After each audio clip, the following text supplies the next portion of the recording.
see ourselves. That's recording. Often we don't often see ourselves on number of mainstream media when it comes to the outdoors. Oftentimes we're marginalized when it comes to representation of BIPOC people within the outdoors. And as a result of this lack of representation is that as BIPOC people, we tend to feel unsafe in those spaces. And we often find ourselves having that question of, is this space made for us? And if we do choose to be involved in that space, are we going to be facing any physical harms as a result of someone feeling that we don't belong in that space, or because of a number of other factors? So representation is just one component. So mainstream media plays a big factors in terms of not really showcasing BIPOC people, but also there's other factors that contributes to the lack of representation, among them being that socioeconomic factors. So the outdoors is not free. So a lot of people are not able to afford it, not having the money or resource to be able to travel or be able to access the outdoors. Second, or third, sorry, is cultural differences. So for a lot of BIPOC people, we didn't grow up camping, being outdoors, and that has passed on to generation to us as well. And we tend to continue that practice. But also there's this notion within some communities is that the outdoors is only for white people, or the saying that I always go to is like, outdoors is white people thing and not Black people thing. And that creates this narrative that I shouldn't go into that space because that space is not made for us. It's only made for white people. And also there's history of sort of racial and segregation, speaking more specifically within the context of the United States. And that has sort of passed on to a generation of people just not wanting to engage in those spaces because of the historical factors that has sort of set the foundation that made that space seem very much excluded to only white people. So all of these factors ultimately lead to lack of representation and number of BIPOC people not really putting themselves in those spaces because one, they just don't feel safe because as a result of them not seeing themselves within those spaces and also within mainstream media. So in terms of moving forward, how can we make the outdoors more diverse and more inclusive? I think the first step is representation. So I think representation is really important because as a young person, you need to be able to see yourself. So if I go to any outdoor store, I should be able to see Black families or other BIPOC families camping, hiking, doing all the outdoors things. And that plays a huge factor is because it makes you feel that, hey, I too can do this thing, and also gives you that sense of comfort of knowing this place I can feel comfortable in, and also this is a place that's open for everyone else. I think representations also extends beyond just having BIPOC people within your catalog campaign, but also that means that hiring BIPOC people within your company. So that factor, that's going to be a huge element that major organizations and also major brands would have to play, where they would have to do that active role of hiring more BIPOC people within their company, and also when they're launching their campaigning, making sure that they go beyond the pool that they usually take from. Second is accessibility and affordability. So I think a lot of time when we talk about the outdoors, there's this notion that it is free, but that is not the case. There's a number of factors that goes into it. So first is accessibility. So depending on how far or how close you live to the trail, you might not have access to it. And if you have a car and if there's no public transportation, that means that you automatically you're not privileged to that space because you don't have the car to drive there, or maybe you don't have a family member that has a car. And if public transportation doesn't go there, that means that you're not going to venture into that space. So in that case, at the local and also at the provincial level, I think there's a need to bring the outdoors closer to people. That means that we need to make public transportation that is accessible and affordable for people to be able to access the outdoors, be it that organization starts having shuttle buses that takes people to the trail, or subsidizing public transportation so people can be able to access that space. Second is affordability. So again, a lot of time when we think of the outdoors, I'm going to repeat myself, but we think that it's free, but a lot of time it's not. So affordability meaning that, do you have the means to pay for it? Not only do you have the means to be able to access the trail, the fees that comes to paying for parking, or during the winter having access to the ski, you need to pay for that. So that's one factor, but also the other factor comes down to like equipment. Do I have the equipment to be able to access the trail? So in terms of affordability at the, I guess, group level, organization, company level, organizations or company can find a way to basically fund organization that focuses on supporting these, supporting BIPOC people to be able to access the outdoors, be it that they volunteer they're not volunteer, but rather like donating clothing, or even just having sort of financial means that helps to support local organizations that makes sure that BIPOC people can afford access to the outdoors. The third thing that can be done is supporting organization that focuses on bridging the gaps in the outdoors. So there's a number of local organizations that focuses on just bridging the gaps when it comes to the outdoors, focusing mainly specifically on the outdoors. And I think a lot of time people don't even recognize that these organizations do exist. So at the level, at the individual level, or even just at the broader level, I think each of us have a role to play by means of either you donate to these organizations so they can continue to do the work that they're doing, or even just volunteering your time, or even volunteering your knowledge. If you're one of those people who is very much expert at the outdoors, volunteer to educate people within these organizations saying, hey, this is like the trail you should go to, because a lot of time, most of us just don't have the knowledge about the outdoors, and that sort of sense of unknown makes us very much hesitant in terms of even want to explore it. So educating people, that could be one way for you to volunteer and support these organizations. The other option is that if you like have a cottage, you can easily just like donate your cottage to a family who needs it for the weekend, allowing them to sort of be in the outdoors and not be forced to spend a lot of money to be able to access it. Last but not least is educating yourself and advocating for inclusivity and diversity. So I think as part of the dominant group, it's so hard for you to recognize that there's an issue, but only if you're a part of the minority group, it's easy for you to pick on that something is missing. And I like to use the example of climbing, because I do a lot of climbing, and oftentimes I'm often just the only Black woman in that space. And there's a lot of white males, which like it doesn't bother me anymore, but like it's one of those things that I'm very much aware of. And I'm sure a lot of the other climbers don't even recognize that because they're part of the dominant group. So I think I encourage everyone to, next time they go outdoors, whether hiking, climbing, whatever it is that you do outdoors, look around and look at who's missing. And sort of having that conversation with yourself of why is that, and taking that extra step of not only educating yourself and also advocating for inclusivity, but also making sure that you take that knowledge and pass it down to everyone else, saying, hey, there's an issue here. Something is not sitting right with me, and we need to do something about it. So I think all of these factors are just one way, just a few ways that we can address that issue.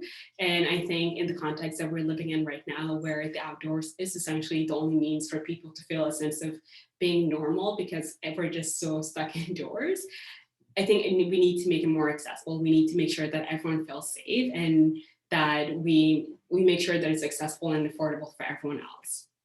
And yeah, that's pretty much it. I'm a fast speaker, so I hope that you guys are able to like pick on what I said. And yeah, I'll be sticking around. So if you have any question, please do ask away.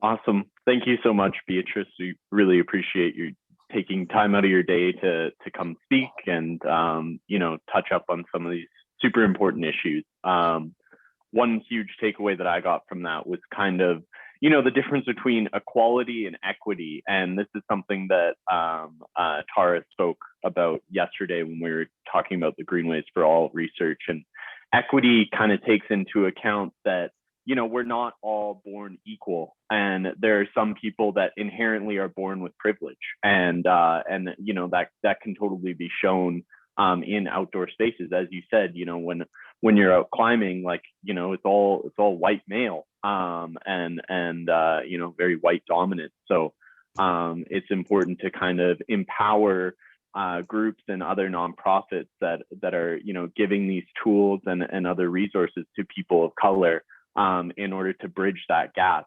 And that's really what equity looks like. So thank you so much for touching up on that. And I think that's super important. If anyone has any questions, please put them in the chat. But yeah, thank you. Yeah. I see we linked your website, the Women of Color Remake Wellness, and Twitter as well. So hopefully we get more people kind of going there, and if they live in your area or something, or if they don't, you can always donate to nonprofits. It's obvious that you're doing this work in your community, and it's super important. I guess while we're waiting for questions, could you talk about some of the ongoing kind of programs that you're doing right now? I know you don't kind of solely focus on outdoor spaces. It is something that you have in the past, but is there any kind of ongoing work that you're doing or that you'd like to speak about? Yeah, for sure. So we started last year, so this actually marks our second year.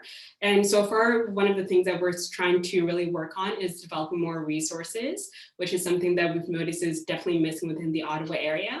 So last year, we've developed a directory for BIPOC yoga teachers, because one of the things that we just did quick research of all the yoga teachers, yoga studios in the Ottawa area, and noticed that there's a significant difference in terms of like representation. While if you look at the clients, you have a lot of BIPOC people, but when you look at the teacher, it's just the opposite message. So one of the things that we did last year was develop a directory for BIPOC teachers. And this year, our focus right now is developing a directory of BIPOC therapists. So again, the issue of mental health, it's one of those conversations that is often sort of not talked about a lot in BIPOC communities. And there's a number of factors that leads to like why it's not something that we talk about.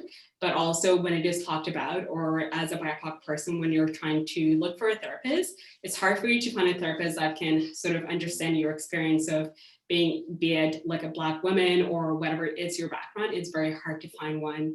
So our goal right now is to develop a directory of mainly BIPOC therapists. So people who are looking for therapists whose English might not be their first language, they have access to that of saying, hey, I'm looking for a BIPOC therapist who speaks French or whatever language you speak, and be able to access that.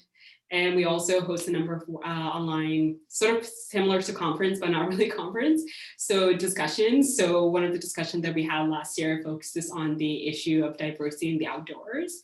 And also, again, mental health. It's one of the themes that we just keep going back to, because again, it's so important right now in the context of just COVID and how it's important for people to have those conversations. So that's another discussion that we had last year as well. Awesome. Oh, thanks so much. Yeah, and I'll have to check out some of your online conferences. I'd love to participate. I know we didn't talk about this previously. I mentioned it yesterday when I did a presentation, but I'm Indigenous, and one of the huge things I do with my other Indigenous friends is, especially male Indigenous friends, is we talk a lot about our mental health, and I try to address these issues because I think, especially with intergenerational trauma and very diverse lived experiences. I have some friends that are from reserves in their community, moving to a big city, or have never, lived in their community, which is my experience. I've always lived in cities. So, and there's trauma associated to that, and just kind of speaking through those issues. And it, I obviously, I kind of live between two worlds. I identify as Indigenous, but I look white. So, a lot of people, might come up to me or might see me in a room and just automatically assume that I'm white. And I have other Indigenous friends like that. And it's irritating because even within our own circles, there might be Indigenous people that might say, you don't look Indigenous enough to consider yourself Indigenous. And these are, just some of the ongoing issues within these circles that people might not always, think about. So it's crucial to kind of have a platform to speak in and kind of talk through these things. So yeah, I really appreciate that. You kind of offer that space and for BIPOC peoples in order to just speak and focus on mental health and spiritual and physical health as well. That's so important, especially now in the pandemic when we're all locked down. And just it's one thing I've noticed throughout this conference is just the joys of seeing other people's faces, no masks. It's so nice. Wear a mask if you go outside, but we're all in the safeties of our home. So not having to see people with masks, it's really nice. So yeah, just thanks again. Yeah, so we're getting pretty close to 1 o'clock. So if there's any final things you'd like to end off on, feel free, or we could move on to our next presentation. There is a question in the chat. Yeah.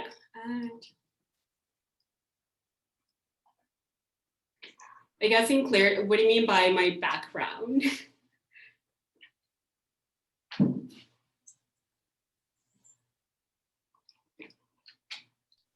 Yeah, if you just want to elaborate on that in the chat.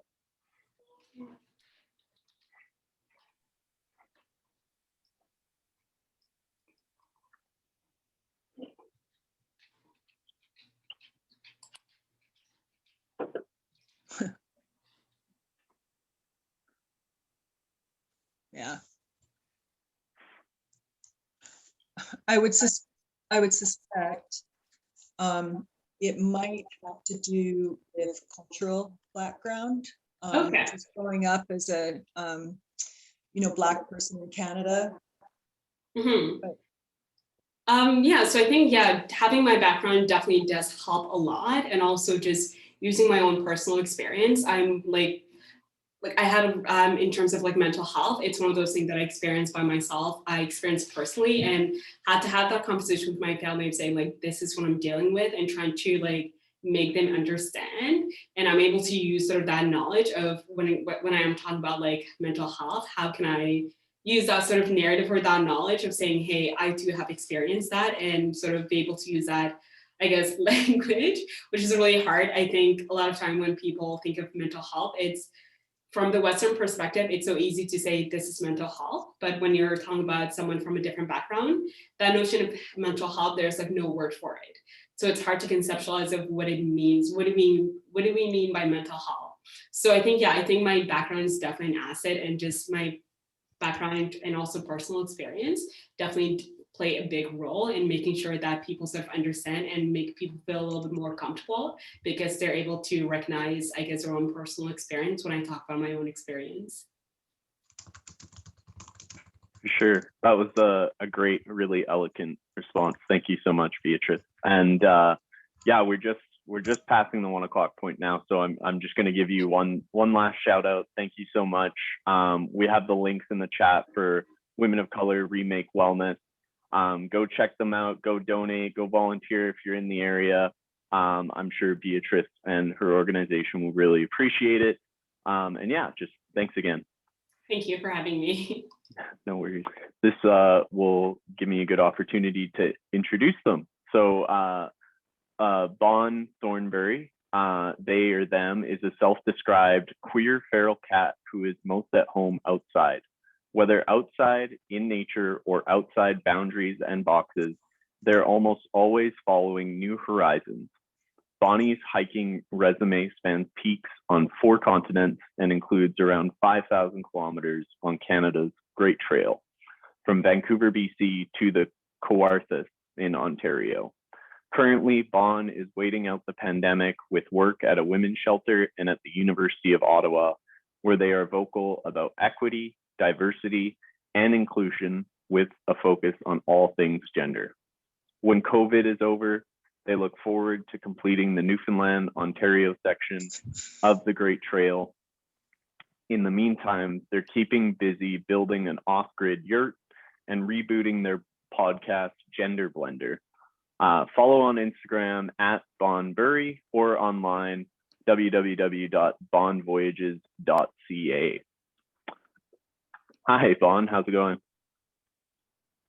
Good. I just got nervous. No worries. All right. Yeah, feel free to take it away.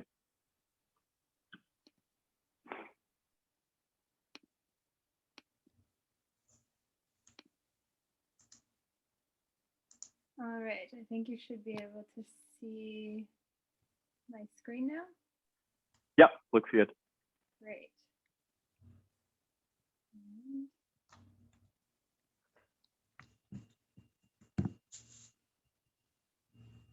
Struggling with technology for a moment.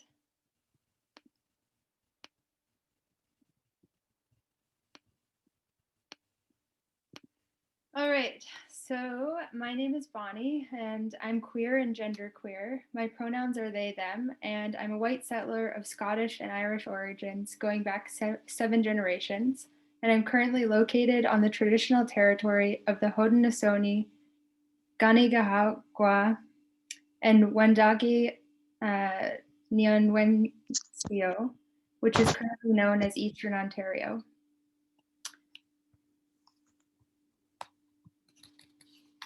Oops.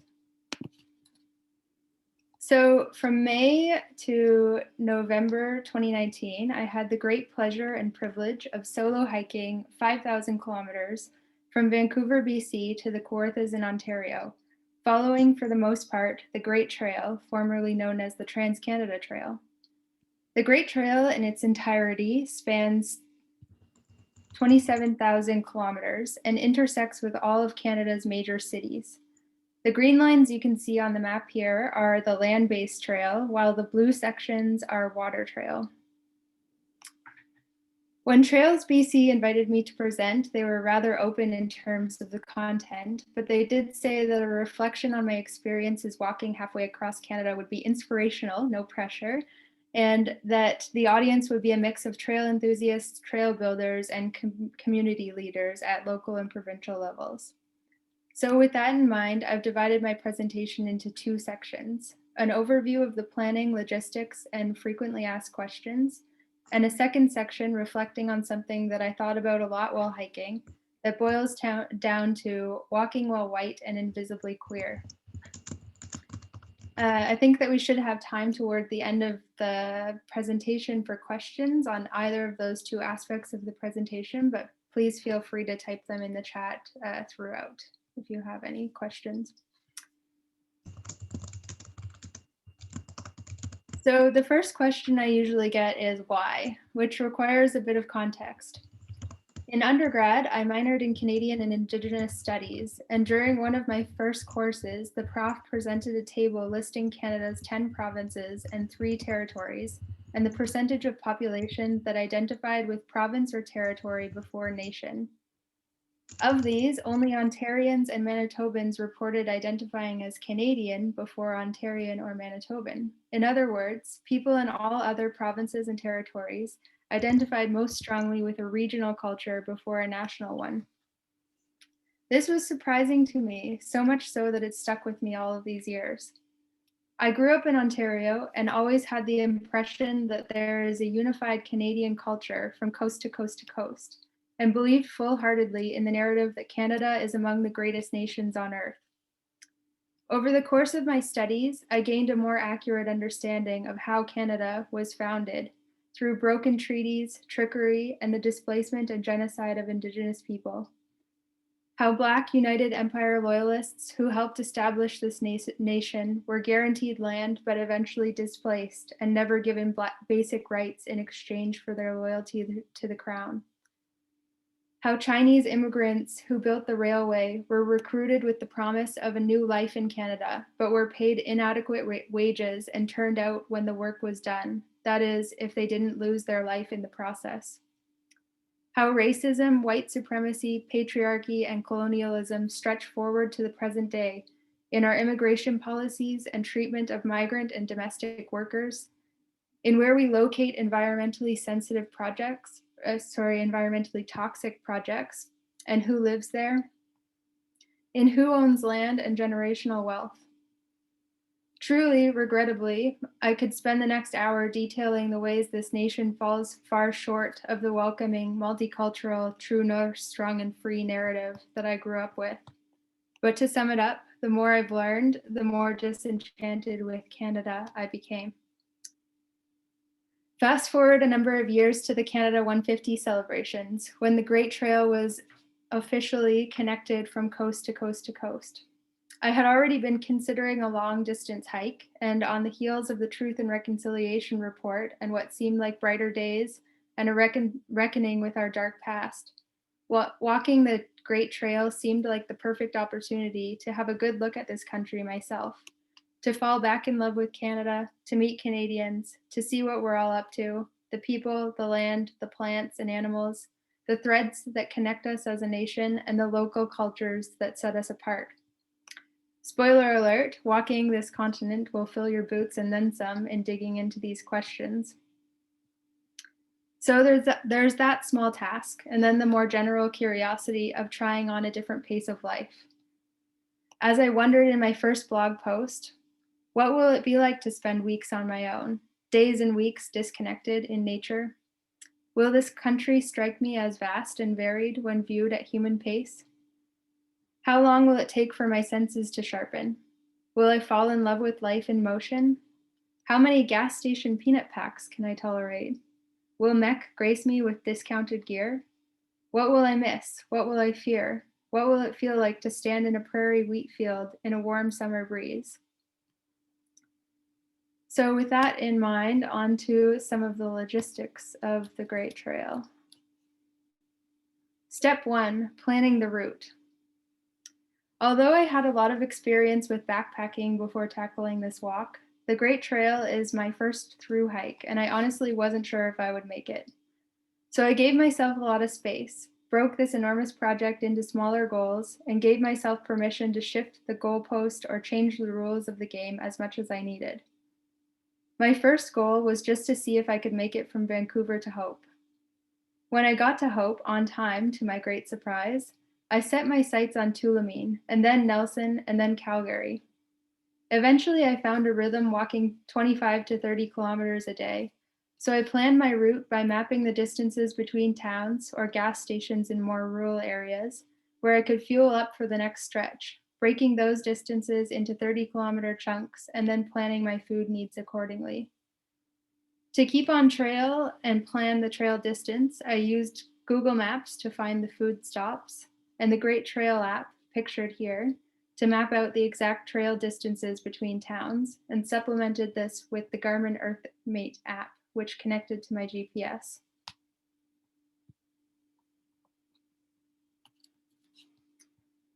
So speaking of fuel ups, what did I eat? All kinds of things. I ate a great number of things gifted to me that I wouldn't have otherwise tried or made for myself. Oranges and smoked oysters stand out. I was grateful to share meals with strangers and friends of friends on many occasions, and have appreciated taking in the different food cultures of the people I've met, like a special Ukrainian bun in Winnipeg, where I learned there's a large and strong Ukrainian diaspora, or eating wild rice and indigenous harvesters in the White Shell, who invited me along for a day portaging the lakes with airboats to collect the fall harvest, collecting wild rice just like our ancestors have done, they said with joy. As for what I pack myself, nuts were the staple, as were ramen noodle packs. Nuts for the nutrients and high calorie to weight ratio, and ramen noodles are just pure calories, low weight, and low cost. And both of these things are easy to find at gas stations. For longer stretches in bigger towns, I'd pick up a few freeze-dried, just add water meals to keep the pack weight down. When I left Vancouver, I mailed myself one resupply box that I picked up in Hope. Before I set out, I didn't know enough about what kind of kilometers I could reliably put in, and I ran out of time in preparing more boxes. Now that I've learned a lot about how to support myself in terms of nutrition on endurance feats and how to plan just enough food, I'm planning to go the resupply route for the eastern provinces. Winging it did the trick for the first half, but I've learned that it's exceedingly hard to get the things your body needs from a gas station. And grocery shopping, for one, is hard enough when you have a place to portion out things and store them, let alone when you're one person on the move.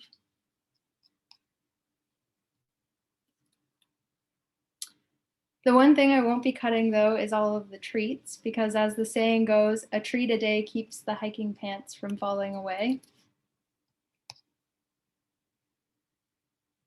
A lot of people also ask where I get water, wherever I can. In BC, where glacial-fed streams were common, this was an easy task. In urban areas, I would ask shop owners or knock on doors and use outdoor taps if nobody was home. In the prairies, water was a hairy task. On one occasion, I had been walking for days in a heat wave with hardly a tree for shade as far as the eye could see. I was burning through 5 liters a day, and in a rural area where single farms might take 3 or 4 hours to walk past. I went to bed one night with just 1 liter of water left and no houses in sight, and woke up early to get a hop on finding more water before the sun was too hot. By 9 a.m., it was already 34 degrees. When I finally came upon a house around noon, I was so relieved and could feel the morning's water anxiety in my throat. I knocked on the door and, trying not to sound too strange or desperate, I asked the homeowner if I could trouble them for some water. "Oh no," they responded. "I just ran out." I laughed, thinking it was a joke. Who runs out of water, besides me, of course? "No, really, I just ran out this morning. I have to go get more today." My relief turned to panic. "I can use your outdoor tap," I said. "I have things to treat it." "Oh no," they said, "you can't drink the well water around here. There's gas in it." Stunned and about to have a full-on meltdown, I thanked them and quickly scurried to the bush at the end of their driveway that offered the only shade for miles, where I was cooled by the rush of my tears. Gas in the water? A summer heat wave, relentless sun, a glaring reminder that clean drinking water on tap is a privilege that some Canadians do not have.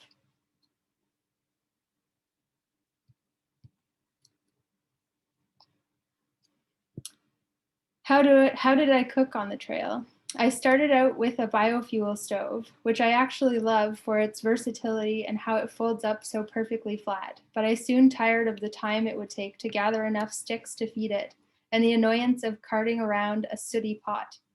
After that, I tried out an alcohol stove, which was also time-consuming and hard to get going, and finally switched to a canister stove.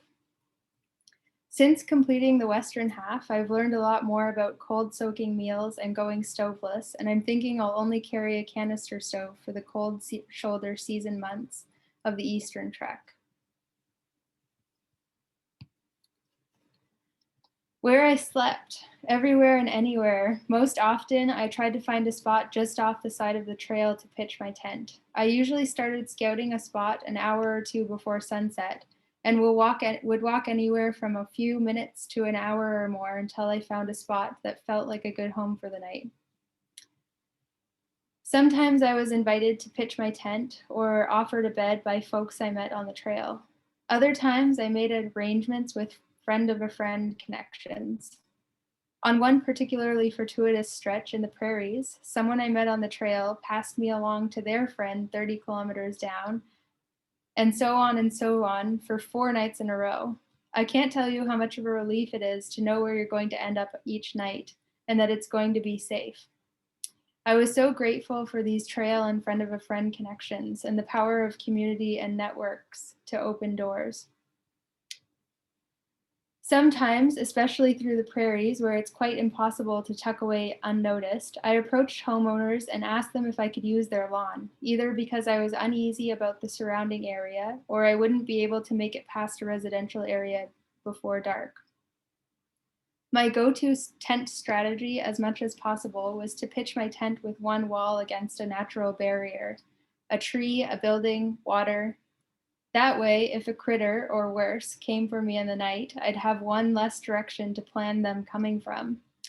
Sleeping, especially alone on trails, is the one persistent downside of long-distance camping, especially on a trail like the Great Trail that hasn't been built out for long-distance hikers. Pictured here is an attempt at getting out of sight and sort of holed up against a natural barrier.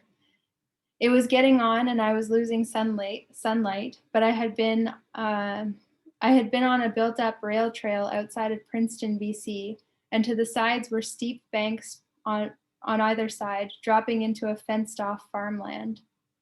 When I finally spotted this tree and the relatively flat spot of ground between the steep edge of the railway bank and the fence, I slid down the bank and set up shop. It ended up backfiring on me when a bull in the field spotted me and made a beeline in my direction. With the bull hooting and hollering and stamping up dust, I scrambled up the tree and lamented the fact that the book I had read pre-walk, entitled How Not to Get Eaten in the Wild, didn't include domestic bulls. There were some bright spots though, dozens of sleeps in the warm beds of kind strangers, or happening upon this journeyman's shed, a relic of the rail days on the Columbia and Western section of the Great Trail. I was just starting to think about finding a place to hole up for the night when I came upon one of the many tunnels that are a signature of the mountain rail trails. The tunnels were a feat to walk through. They're dark, damp, they distort sound, and some rail workers I had met early in my journey told me that cougars like to hang out in them. While reasoning this is probably more legend than reality, I nonetheless carried it with me as I walked. It took me almost an hour to work up to and walk the plus or minus 400-meter tunnel, and just as I reached the end, I spotted this beautiful cabin. That night, a good downpour with thunder and lightning moved through the valley, and I watched from the dry comfort of the cabin high above. Trail magic.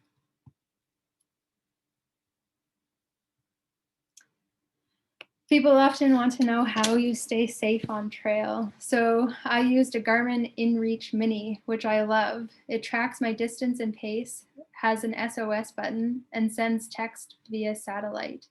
I used it to send my parents a text every day and took a lot of comfort in the SOS button. I also carried bear spray on my hip at all times next to my hunting knife, and I would sleep with both right next to me. I also think that intuition kept me safe. We're not taught in our society to cultivate or listen to intuition, but having heard so many stories of people's encounters with wild animals, people love to tell you these if you're solo hiking in remote areas. People talk about the hair standing up on their neck even before they visually perceive an animal. Our bodies know. I listen to that. Related to this question, people often ask, aren't you scared? Yes, absolutely, often. I'm even afraid of the dark. I would zip up in my tent before the sun set and use meditation to imagine I was in an impenetrable fortress. It's difficult to carry that fear. It takes a mental toll day in and day out, but I'm equally as scared as living a life of fear of the unknown. And being a queer, female-bodied person in this world, I know that my safety in society is just as delicate.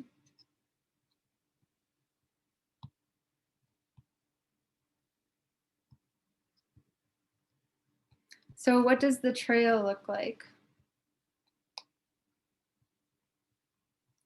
The Great Trail at 27,000 kilometers is the world's longest connected trail. But I think we as trail enthusiasts have some work to do here. In some parts of the country, like around Lake Superior, the land trail ends and a water trail begins, specifically around 1,000 kilometers along the shore of Lake Superior, a lake so great and vast it creates its own weather patterns. If you're a land-bound person like me, or the many cyclists who make the cross-country trip, you're forced to the shoulder of Canada's #1 highway. In other spots, the trail is on active logging roads or in an unmaintained ditch or along long stretches of side road. I say this with trepidation because I've walked to these areas, so I know very well how remote some places of this country are, and how difficult it is to maintain trails if you don't have a community to support it.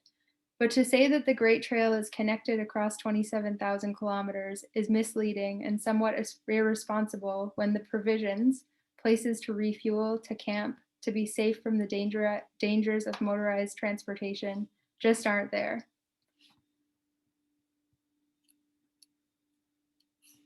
That said, it's no small feat that there is so much actual trail, given the expanse of this country and the relatively sparse population.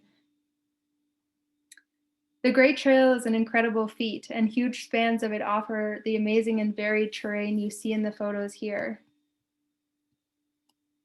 From barely discernible footpaths to accessible, gently graded trails.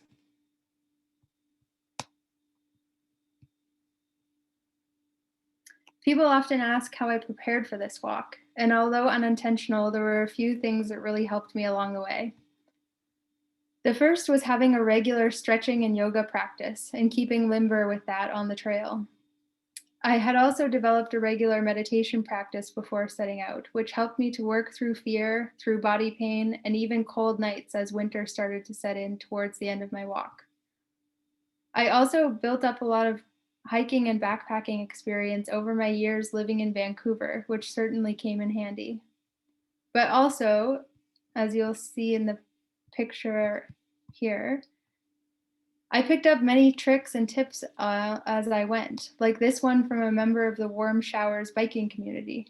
Putting newspapers in soggy boots helps wick the moisture out.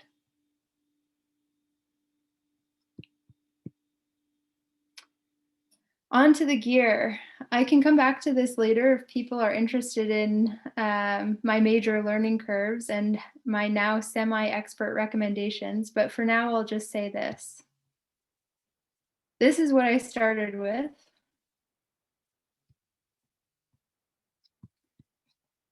This is what actually remained with me the whole journey.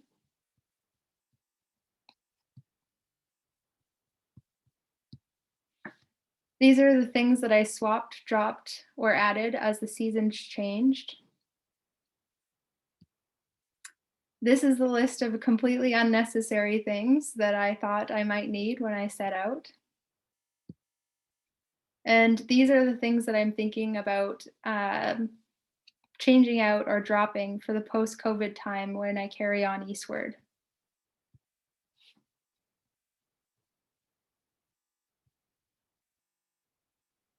So switching gears, I'm going to shift focus now to the concept of walking while white and invisibly queer, and get into some of the specifics about what makes trails feel safe and unsafe, and what we can all do as a community to build up our local trails.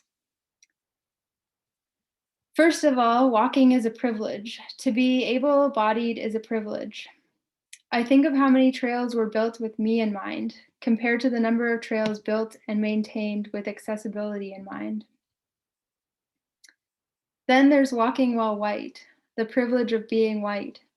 I think of how many doors were opened freely to me because of the color of my skin, because my whiteness was not coded as different or threatening, because my presence in nature and my presence in this nation is largely unquestioned, because there are plaques and statues telling the stories of my ancestors strewn all along this country, and in this way I am entangled in the privileges of white supremacy. Walking while white and invisibly queer, the privilege of being read as female, non-threatening, and the contrasting and ever-present vulnerability of being female-bodied and violable. The privilege of being invisibly queer, not likely to be targeted for this difference, but the pain of being recloseted on trail, being misgendered, the mental gymnastics of calculating the cost and benefit of explaining, correcting, and the never-ending labor of reading safety cues, code switching, planning potential escape routes, and clutching my bear spray canister like my life depends on it, because it does. I think of the more invisible privileges of class, that my gear easily tops $5,000 or more, that if the cops are called on me for camping somewhere that somebody thinks I shouldn't be, I'm more likely to be helped on my way than harassed or fined. That people are less likely to call the cops on me to begin with. That people sometimes did think I was houseless on my journey and treated me in turn, sometimes with pity and sometimes with disdain. That sleeping in a tent for months on end is an adventure for me and a criminalized necessity for others. I think about these things when I think about trail community and trail safety because our privileges and our barriers are reflection points. In identifying and sitting with the ways that we experience privilege, we begin to see who is left out and how those privileges tie us to a responsibility to advocate for change.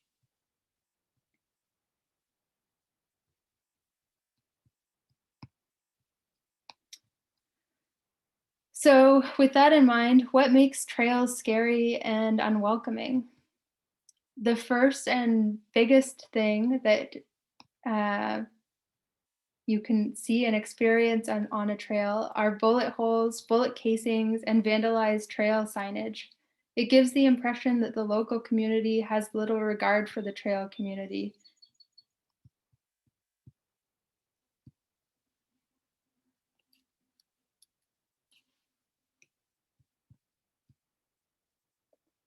The next is road walking. Okay. I will admit, some parts of this trail are actually absurd. Canada, this is not a trail. We can do better. Okay?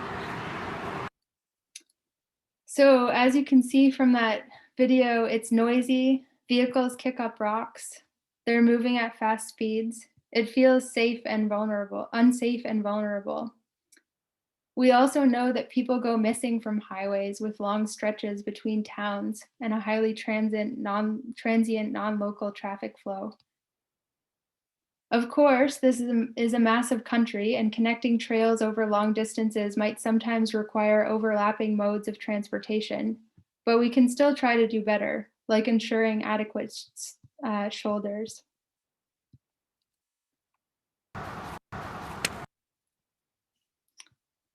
Another thing that makes trails feel unsafe is the lack of clarity about where you can camp, which has some ties to our ideas of public and private property and the way we police and criminalize houselessness in this country, and also how we manage our parks and recreation sites provincially. At one point, I thought it would be an interesting reflection to count the number of private property and keep out signs that lined the trails, but I soon gave up on that given how ubiquitous they were. The picture here is from a wild camp behind a school in rural Saskatchewan. I took a calculated risk. School was out, I arrived later in the day, and would be leaving early in the morning. But sleeping in places like this leaves you with a feeling of vulnerability and edginess when you tuck in each night. And I can only imagine that fear of being criminalized or worse is amplified for people of color, or even white cis men who might be looking a little scruffy after weeks on the trail, who would also be perceived as more of a threat in a confrontation with police or locals. When we think about barriers to trail access, camping and the fine line between public and private property is a major one. As a contrast, on the long distance trails in the US, hikers can freely camp as long as they use leave no trace practices.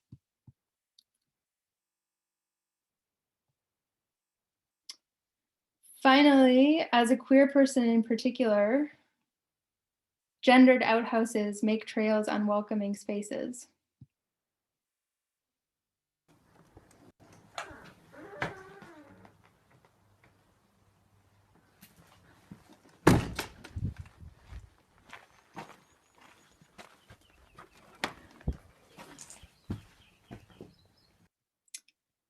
It might seem innocuous, and it certainly is in comparison to the more active ways that people are made to feel unsafe or unwelcome in the outdoors.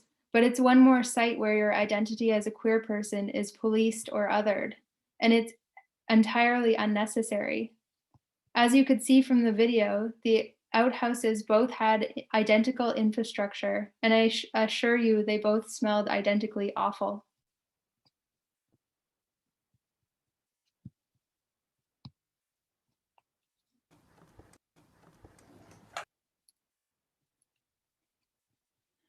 Okay, so now for the good stuff, my reflections on where trail community is thriving, how we can connect with one another, and actions we can all take to improve our trail communities. So first up, where do we find trail community? The first place I recommend is going for walks, often, on your local trails. I might be biased, but I really do think that community increases as speed decreases. I crossed paths with heaps of cyclists and bikepackers on my trip, and a good number of them whizzed by with only a wave, if that. Sometimes, when cyclists would stop to chat, I'd ask if they had seen this or that amazing thing on the trail behind, and usually they hadn't. Human pace is where community is. You can't help but make contact with somebody when you see them coming 50 feet away, and you have to spend several awkward moments together before your paths are crossed. Human pace is also where we make community with the nature around us, sensing and having time to stop for the tiny frog or cricket underfoot, or noticing that the birds follow you from telephone post to telephone post, singing you a song. Another place to find trail community is online. Sites like warmshowers.org that provide shelter for bikepackers and the occasional long-distance hiker, or connecting with individuals and organizations in the trail community through social media or mail lists. To name a few organizations on Instagram, Color the Trails and Brown Girl Outdoor World host regular events and advocate for BIPOC taking up space in the outdoors, and have started gear libraries to help decrease access barriers. Indig Women Outdoors helps Indigenous women connect with nature with low-cost barriers. Disabled Hikers builds disability community and justice in the outdoors through resources, events, and advocacy, and all of the advocacy. All of the provincial trail associations are great to follow as well, particularly Trails BC Society, of course. And then individuals. I found people in the online outdoor community to be so responsive and welcoming to other people reaching out for gear or trail advice. There are so many amazing people doing the work of decolonizing the outdoors and making space for everyone to feel welcome and safe. Connecting with them and building genuine relationships is key.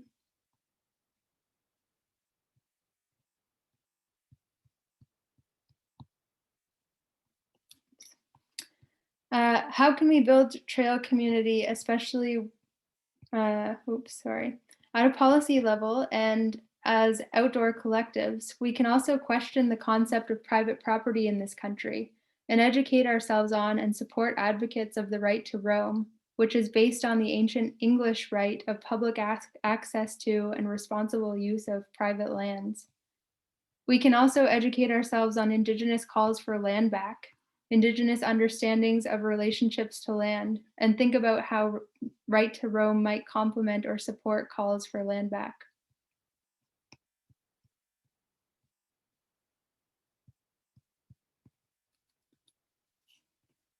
Organizations, of course, have a role to play in learning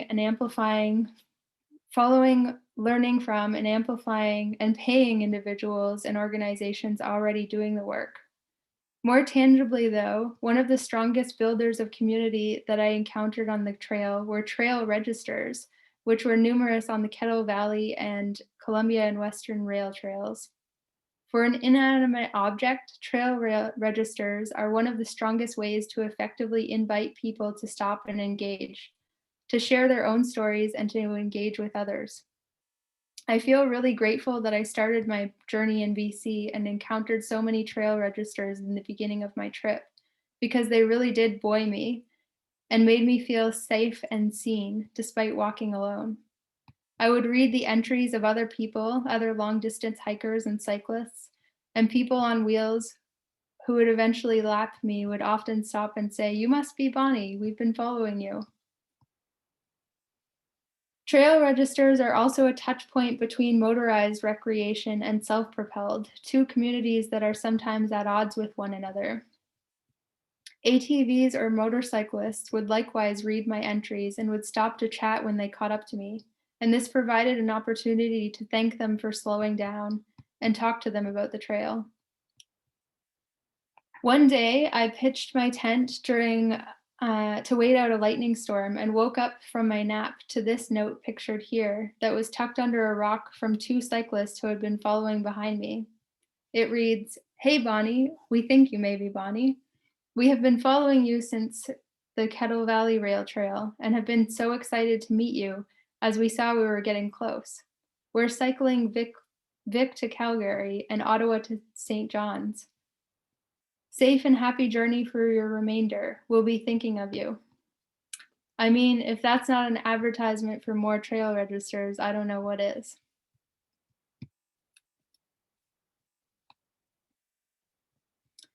The next thing I want to touch on is what we as individuals can do. Like organizations, we can and should also support people already doing the work, both financially and by following and amplifying. We can also start gear libraries in our communities and extend invitations to groups who face barriers to trail access. We can make trails more accessible for people by contributing to the Access Now app, which compiles user-generated information on barriers and supports people can expect to encounter in their environment.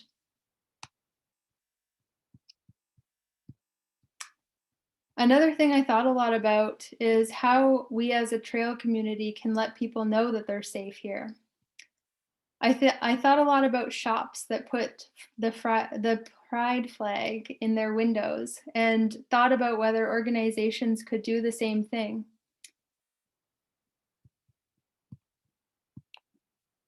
As Amathon said in their presentation, though, the presence of a sign that says racism will not be tolerated here signified to them that racism exists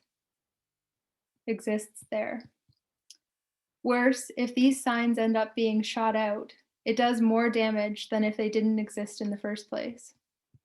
So that got me thinking to what we as individuals could do to signal to each other.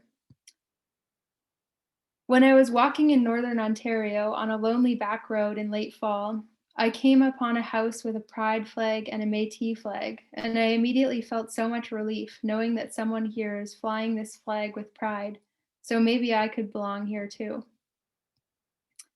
When I left Vancouver, a couple of my friends gave me a they-them pin for my backpack, but I actually didn't wear it out of fear. It took me until Nelson, BC, when I was offered another one, to finally put it on my backpack. To my surprise, I found that most people who might target somebody because they're queer don't actually understand what they-them means. So it was instead a cue for other queers or queer allies, and it actually ended up being something that made me feel more safe and more seen. Expanding on this, I've added a medicine wheel pin I was gifted to my bag, as well as a Black Lives Matter pin. These are small things that we could all do that could have such a huge impact. Similarly, I thought about whose stories are being told along the way. I stop and read all of the signs. And from 3 cross-country road trips and half the continent on foot, I can tell you there are a whole lot of bronze plaques and busts and statues about or for or of old white men. I would sometimes think about the journeys of Simon Fraser and David Thompson, 2 explorers who I learned about growing up. And I would think about how difficult their journey must have been without a nicely graded path and a grocery store or gas station to roll up to. And surely it would have been arduous. It's no small feat today with our lightweight gear and GPS systems. But that's not the full story. They didn't traverse thick bush at every step. Yes, the bush to either side of them was thick and largely untouched, but they followed the footpaths already long established by the rich network of cultural exchange and trade of Indigenous people. We need to be telling these stories. And as Candace shared with us on Thursday, even this isn't the full story. The first trails were made by the animals making paths to water, and the people followed these. So what do we do with that? Myself included, we tend to think that organizations have to change these things. Organizations have to put up signage. The government has to do it. But we forget that we as individuals can unearth these stories that aren't being told, and we can put up signage. I was inspired in this direction by the group in Toronto that around the time of the Black Lives Matter protest last summer, started going around the city of Toronto and unearthing stories about prominent Black people there and just putting up like guerrilla signs, whether it was just laminated sheets of paper or something a little bit more substantial. That's something that we can all do.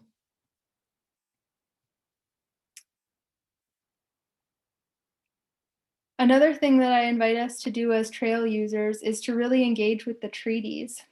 I had the opportunity to attend a powwow on my walk, and it kicked off with a Treaty Days event. I watched truly perplexed as a Royal Canadian Mountie in full uniform handed out $5 bills to each member of the nation. and was perplexed that the nation, the Ojibwe nation, flew the British flag alongside their own on the powwow grounds. Eventually, after we got to know one another throughout the weekend, my host said to me, "Okay, white person, you have some questions?" To which I responded, "So many." So I asked about this, and they respond about this flying of the flag. And they responded simply, "We fly the flag and participate in the treaty days because we are honoring our end of the treaty."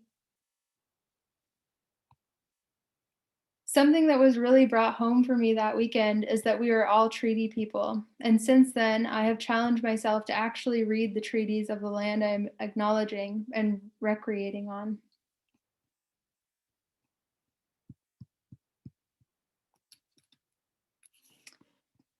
Another thing that we as individuals can do to make trails feel safer and more welcoming is art.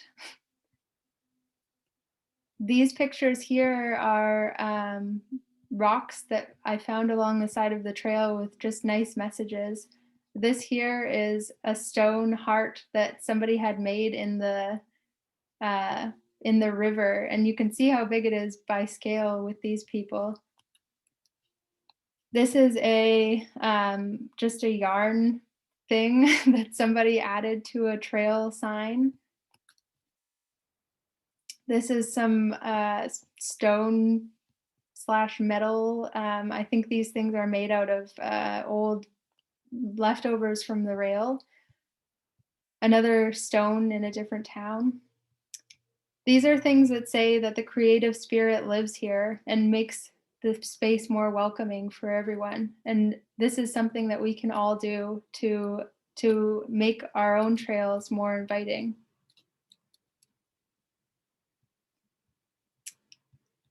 So why does it matter anyway?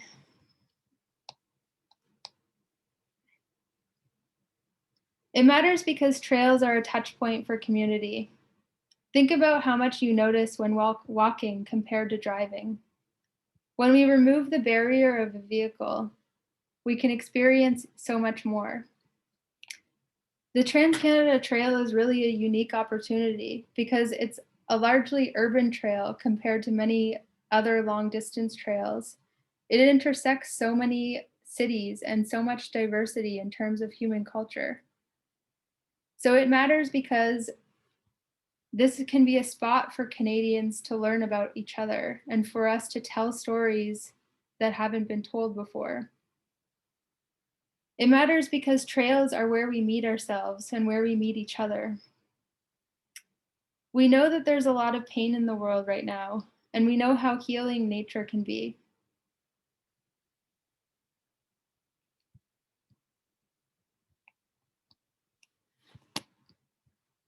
So that concludes my presentation. And I just want to say that I'm really grateful and honored to have been included amongst this amazing group of trail leaders.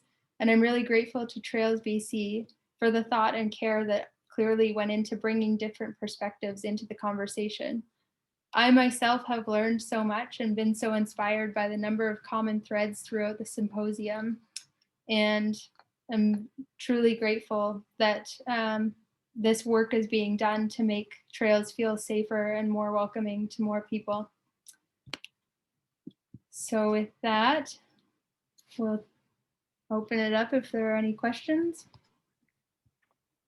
Yeah, thanks so much, Bonnie. I really appreciate you kind of coming here and sharing your experiences. And wow, what a journey. That must have been filled with just so many different kind of experiences. And yeah, you know, like when you showed that that short video about outhouses, it's just like, it's so crazy, you know, even today in 2021 that stuff is still happening. And it's because, you know, it's cis men such as myself that are making these decisions and are doing this because, you know, they see themselves represented. So why does it matter, right? And sticking to that gender binary. But it's, you know, before colonization, there never was a gender binary. So I don't understand why we still kind of go back to it and have all these things that in place that, where people are still not represented. And then, so yeah, there's so many things that we still need to do. And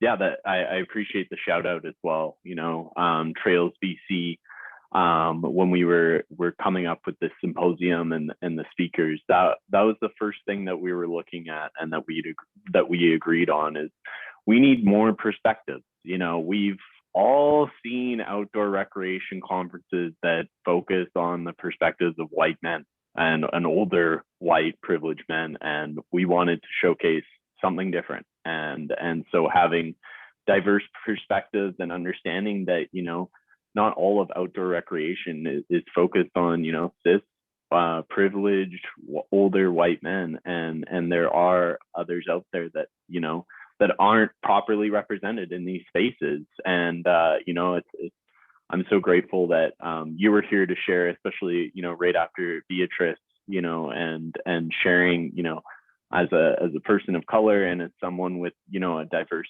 gender identity, like we don't feel represented. And yeah, this is part of the problem, and we got to work to fix this. And that's a huge thing that we're trying to do as Trails BC and with the Greenways for All research as well, and getting that attention out there. But yeah, enough about myself and enough of me talking.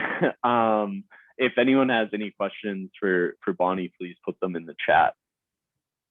Oh, I see one here. Do you have any thoughts about taking the trail up to the Arctic Ocean? Yes, I would love to do that in my lifetime, but for now, like I say, small goals, just focusing on the eastern half. And the other thing is that I know that it would be a whole different trek to take that northern route, because as much as I walked through some really remote areas in the prairies and through northern Ontario, that's a whole new level of dispersed population. So yeah, I think I would want a travel partner for that as well. So if anybody is listening, there you go. Quick shout out, travel partners. Yeah, contact Bonnie. We have another question here. Did you ever hear from or cross paths with Kristen and Trent again? No, I didn't. I never did. I posted on my blog, like saying thanks for this note, but I didn't hear from them. Yeah. I don't see any other questions right now, but there's just lots of positive comments about your presentation in the chat, and just saying, such a helpful presentation, so interesting. You're an inspiration. Thank you for sharing your knowledge and wisdom. I've dreamt about walking the Great Trail myself, and after my children are grown and flown, you have shown me that this idea isn't totally crazy. So thank you. So there you go. You're inspiring people. And yeah, I'm so glad that you were here to speak. Clara asks, how did your feet hold up? Really well, actually. I have massive bunions, so my feet are a struggle in normal times that I've learned to manage. So I think having custom orthotics really helped with that, and having a specific boot. I hiked with boots. I see that somebody asked hiking boots or trail runners for the remainder. And I don't know yet, because trail runners tend to flex more at the joint, and for bunions you want less flex, but they're so much lighter. And I finally learned by Winnipeg, so don't feel bad if it takes you a long time to learn things. It took me from Vancouver to Winnipeg to learn that lightening my load would help me go further and faster and feel better. So I'm still thinking about trail runners versus boots. We have another question here. You mentioned in your blog post that you wondered about MEC sponsorships. Did that happen? And if so, how did that work? Yeah, so MEC ended up sponsoring me with an expedition grant. So it was something that I applied for before I left. And basically, you can go online and look up MEC expedition grant so that you can see the parameters. But essentially, if you're doing an interesting journey or bringing an interesting perspective, I guess, to the outdoors, that's the kind of thing that they sponsor. So I got gear from them through that grant. Awesome. We have another question here. How were you able to post so much on social media? I followed you and you're so prolific. Well, I stop and take a billion pictures. And like I was trying to go through all of my pictures to compose this presentation, but literally there are thousands and it's too much. So I guess that's one thing. I take a lot of pictures. And then whenever I would be in towns, I would try to like find free Wi-Fi outside of libraries, or banks often have free Wi-Fi, and literally just sit there for an hour or so and try to post the last amounts of the journey, mostly through pictures. And if you want to follow along for the next leg of the journey, which will hopefully happen in spring 2022, pandemic permitting, my Instagram is at Thornbury, Bonnbury, or you can follow my blog as well. I just I put your handle in the chat so people Thanks. can copy that and follow you. So another question here. You spoke about the complexity of finding a safe spot to sleep, especially in and around the town area. Have you ever been woken up during the night by animals or people? Animals, yes. So as mentioned, the people love to tell you horror stories about wildlife if you are hiking alone. Please don't do that. If you're listening to this, it sucks. And so some people had told me that cougars, when they're calling their cubs, make a sound that is similar to owls. And that's actually true, unfortunately. And so one night I was camping and I heard this screech, and I couldn't tell if it was an owl or possibly a cougar. And I ended up I heard it a few times. I had an absolutely restless night. The next day I had to go in town and like sleep in town and recuperate and then get back out on the trail. I think in retrospect, I actually ended up sleeping in an area that spot that behind the school in Saskatchewan. As I was setting up camp, this massive owl flew like right by me, and it turned out there were 3 owls, and obviously that was their territory, and they dive bombed my tent all night long. And so having had that second experience, I think the first one was definitely an owl. But you never know, and everything in nature sounds like just even the smallest snap of a branch sounds like something massive and scary in the dark. So yeah. I can only imagine, especially with cougars and mountain lions. Their scream is, it's very unsettling. I've never heard it in the wild myself, but I've definitely heard audio of it from videos and stuff, and that's scary. Yeah. I actually found, I didn't realize it at the time, but by the time I got to the Whiteshell in Manitoba, where basically the forest starts again, the prairies meet the forest, started running into bears literally every day, I realized how much of a relief it had been in the prairies, like the wide openness of it and the Mhm. fact that there aren't cougars and bears there made me sleep so much better.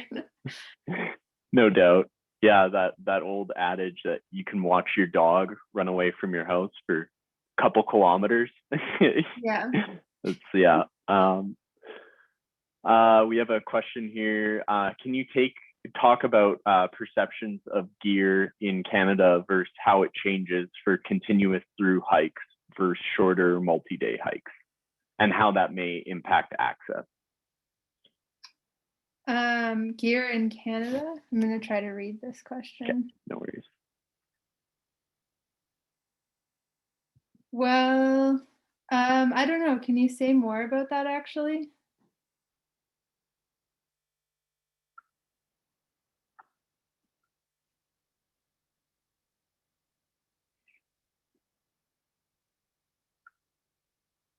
Yeah, I see somebody said, I beg to differ regarding boots versus runners. Boots are heavier and take more room. Yes, but they hold your ankles, particularly on rough and mountainous terrain. And I completely agree. That's why I'm struggling with what to do. I think what I should probably do is get a pair of trail runners now and try them out and see. I've never used trail runners. I've only ever used boots. Oh, given how you started with a bigger list and how it changed. Yeah, so I think, well, I mean, the first thing is like I just went with what I had. Um, and I think actually Canada is a bit of a, or maybe I'll say the mountains to the prairies is a pretty hard transition to plan for. And I actually didn't do that super successfully. I thought once I got to the prairies and it was like peak summer, that I could drop my heavy winter sleeping bag or my 3 season sleeping bag. So I sent that home and picked up a summer bag. And that ended up being a pretty big mistake because I didn't account for the fact that in the prairies, there's no humidity. So the nights are quite cool, even though the days are extremely hot. Um, so that's one thing. And I think like if you're doing a hike through many seasons, you're definitely going to have to change out your gear at some point to account for like you want to carry only what you need. Um, how that may impact access. I guess the thing is that unless you're able to take like the I guess you could plan for like the coldest season and it impacts access in terms of being more gear and more expensive. Like every different piece of gear that you need is another expense. Um, yeah. Does that answer that question? Yeah, I guess we'll just wait and see if there's anything further. But yeah, I mean, aside from that, I don't see any other questions. It just seems like, yeah, just lots of positive comments. Um, and yeah, just if you have any other final thoughts, Bonnie, you can take this time to just kind of summarize or wrap up your presentation. One thing that I forgot to mention that I talked about with a friend when I was going over the presentation is that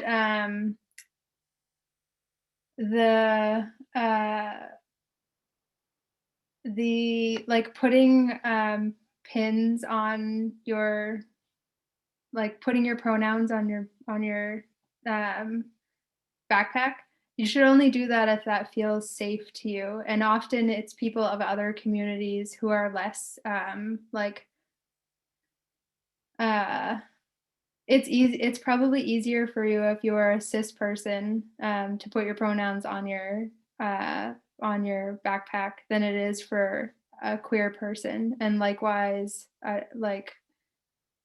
yeah, so you should only do that if it feels safe. But if that's not a way that you experience discrimination, I really challenge those people to do that as an act of allyship and an act of letting people know.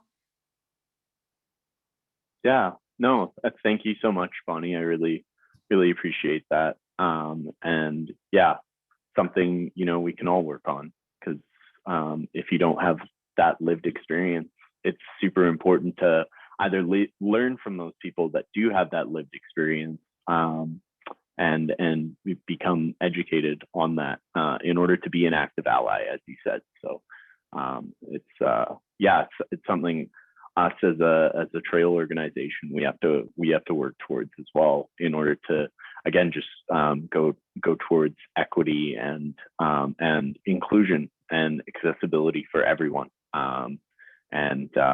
Again, going back to that outhouse thing, like, do we really need to put a gender binary on an outhouse if it offers the exact same thing?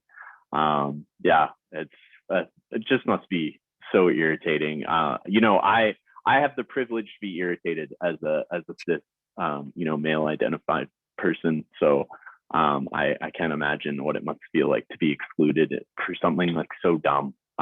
So yeah, just thank you so much for sharing that, sharing all your insight, and helping, these other outdoor recreation enthusiasts that are participating and listening to your presentation to understand, that differing perspective and what it must be like. So yeah, just thanks again. And I'll link your blog and your handles, your social media handles in the chat again, so everyone can follow you.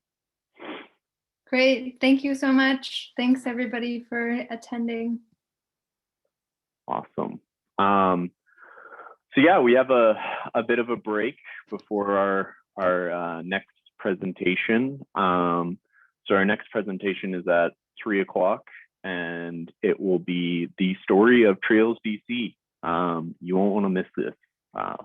It's quite the story, and we have the past president, Léon Lebrun, and the current president, CL Sander, helping kind of facilitate and do that presentation. So you won't want to miss it. So we'll see everyone at 3:00. You can say signed in. It might make it a little bit easier, or if needed, you can sign out as well. Have a bite to eat, go out for a walk. I know where I'm living right now in Kelowna, it's almost like 23 degrees right now. So definitely got to go outside and enjoy that. But yeah, see everyone at 3:00. Thanks. Hey there, welcome back everyone. It's just a little bit before 3:00, and we're going to be queuing up to start at 3. Pretty quick here.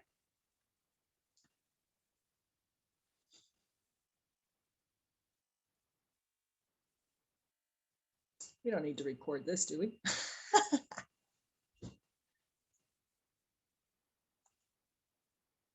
Okay, I guess I'm doing the work today. So we got Leon as a co-host. We're going to be asking him to unmute.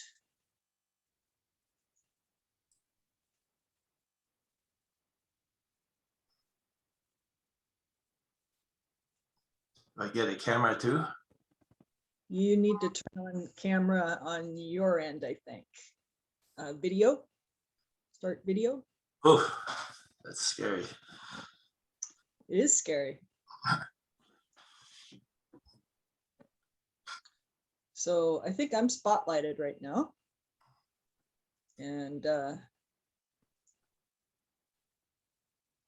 think you're spotlighted now. And we get to look at each other. Aren't Oh, we the happy?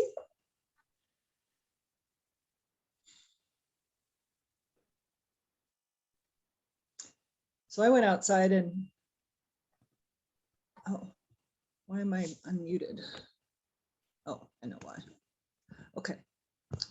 I went outside and I quickly watered a whole bunch of stuff just because I noticed all the bulbs I have coming up are wilting.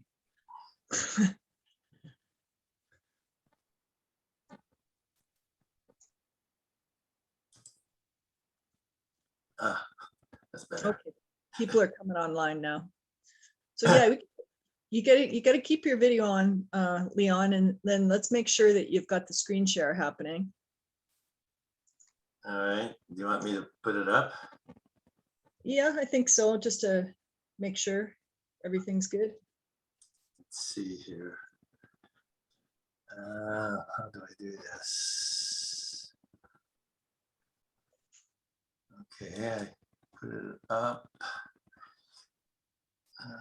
This is me here. Okay, looks like it's working. Yeah, just one more thing here. Whoops. Whoops. Whoa. Beauty. That's a beauty. Yes. Right.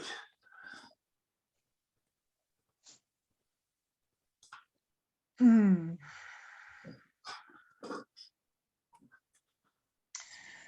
All right, well, we're gonna record this. So this is good. It doesn't really matter that, you know, there's not like 100 and zillion people here, because we'll be able to share via YouTube.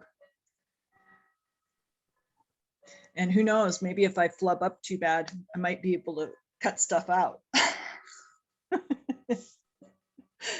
We're doing this on a little bit of a quick turnaround because unfortunately we found out that Marley, who was going to be presenting today, she ended up having a bit of a family emergency and needed to help out her family. So she was unable to come, and she really tried to find somebody to help speak for the effort that she's working on. She's on the Cascade Bicycle Club Board of Directors, and I don't know if so many people here are familiar with the Cascade Bicycle Club, but it's a really nice group in the Seattle area that's turned their membership statewide.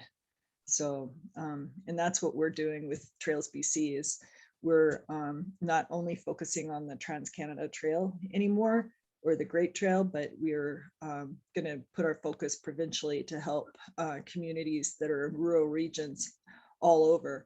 I mean, we've always done that, but it wasn't actually part of our mandate. So we're kind of switching things up a bit.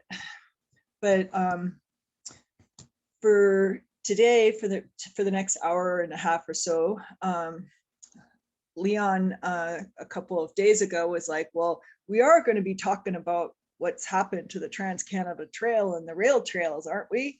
And so without Marley having been able to drop out, we wouldn't have had a spot because we had, you know, all the other lineups. So as reluctant as he was to get on today, he is a true leader of Greenway trails in British Columbia, and he's got lots of accolades and awards and all sorts of stuff. All you have to do is put him in Google.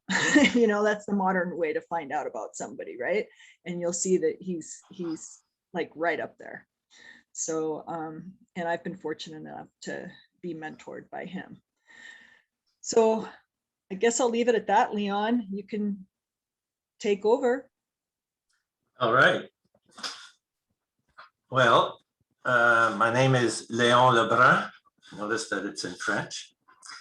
I'm in the unceded territory of the Coquitlam First Nations. They're part of the Stalo. And and I'm in the name of the area that's called Coquitlam, but I was raised in Millardville, Mayaville. So if you don't know Mayaville, you're probably going to learn about it today. I thought I would start this off because I don't know if Ruth Adams is there right now or not, but I see her name in the list. She claims that she's an elder for her tribe or her group, and well, I guess I'm an elder too. I'm over 80 now, so it's suddenly, for the first time, I'm starting to know what it feels to be perhaps an elder. I was always trying to be someone else. Well, I guess I'm still in denial to an extent. You see me on the bicycle there. Well, tomorrow I'm leading another group on a bicycle. So that's what you call denial. So I just wanted to mention, Ruth was full of interesting stories, and not only her, but the other people that came up have such interesting stories and very touching stories. I was really impressed by the presentations we've had so far, and they, well, let's face it, all of them inspire me, and hopefully I can be inspired of some people too. I was raised in Mayaville, and the reason I mentioned that right now was because we were talking about discrimination and that kind of thing, but you kind of wonder how a person like myself could even think about discrimination, being a white person and probably fitting in very well to everything. But we all carry a certain kind of baggage of something, I think. And I was raised in this small community of Millardville, which is part of Coquitlam. And Millardville at that time was all French, made up of 2 Catholic parishes. And at home, we spoke only French. So I didn't speak any English until I hit school. And when I hit school, all of a sudden, I had to speak English, but I only spoke with this great accent. And many of my friends were the same. But there was a difference between the 2 of us over time. And what it was is that they would try to hide the fact that they spoke French whenever they would meet their English counterparts in the community. They felt somehow ashamed of the fact that they spoke with an accent, perhaps, and they were French. Well, in my case, I thought, well, I'm French, so that's how I identify myself. So I'm not going to back down from this. And therefore, I will make sure that everyone knows who I am. I'm Léon Lebrun, and I'm from a French background. Well, how does that serve you? And that's why I brought up the question earlier in the discussion, is that, probably the most important thing for each one of us is that we identify as someone. If we don't identify as someone, if we're a nobody, then we're nothing. We can't connect with anything. But I identified as this was my heritage, and I'm proud of it, and I wish to, and I don't mind being proud of it. So how has that served me? It in fact, over time, has served me. I became a French teacher. I I was working for CBC in television, and I would meet up with people there. I was the only person who could speak French, and all of a sudden I discovered that they needed a person like me who spoke French, who could speak to the people that came from Quebec. And so what I discovered is that I had an asset. Not only that, the fact that I spoke another language was not a negative. It turned out to be a positive. People thought I was more intelligent because I could speak more than one language. Not true. But there it was. The fact that we have this ability to, or hope that we own who we are, and we're proud of it, or we can be proud of it. And I know that what I'm experiencing is not nearly what many other people are experiencing in terms of discrimination.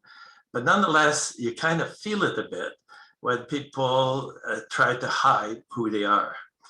But by being proud of who they are and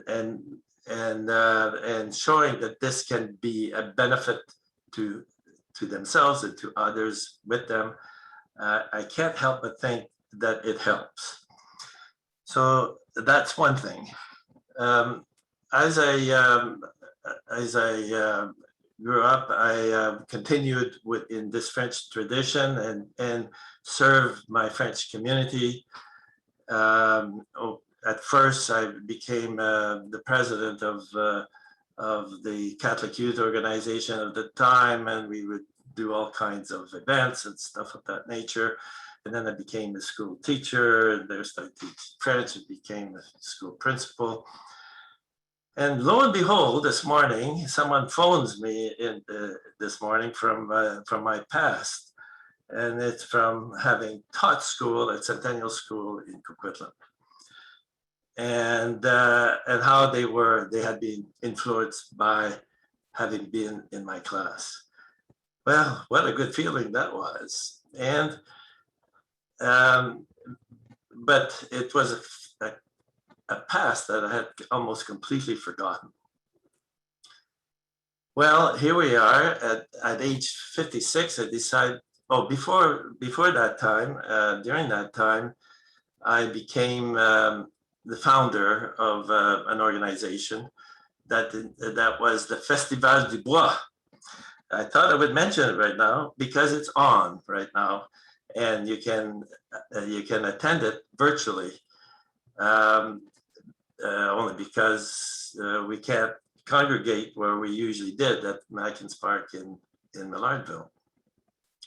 So this is just another thing that's happening right at this time, and and people will be able to participate or to at least attend to the musicians or listen to the musicians and so on from various parts of the country. Several from Quebec themselves. So how does this all get me started with the Trans-Canada Trail?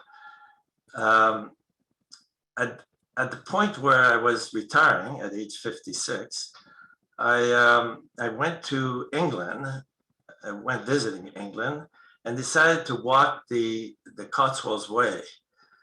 Walked the whole thing from one end to the other, and really truly enjoyed this experience, and thought, this business of walking from place to place to place is really interesting. Not just this hiking that I do, but this other thing that we did there. We see so many different things when we go from community to community.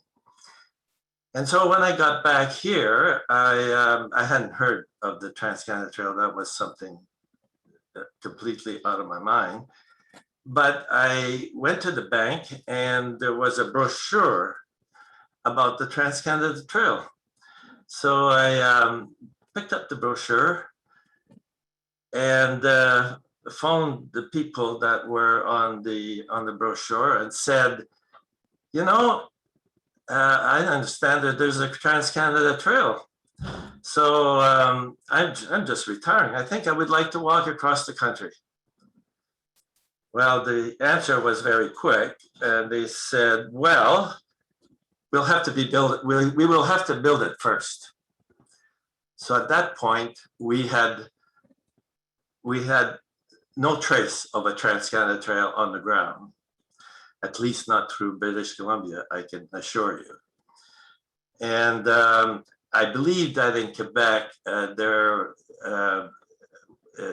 were some conversions of the rail corridors there that became parkways, and this whole idea of long trails sort of had already started. So we here I was with this, and they said, "Would you like to join?" And I said, "Gee, you know, I'm just retiring, and I wasn't quite sure what I was going to attempt. What else I was going to attempt, but I think I'm ready for a challenge." So they said, "Well, come in as a director and so on," and very quickly I was involved. And what I learned was that the organization had started at the end of 1994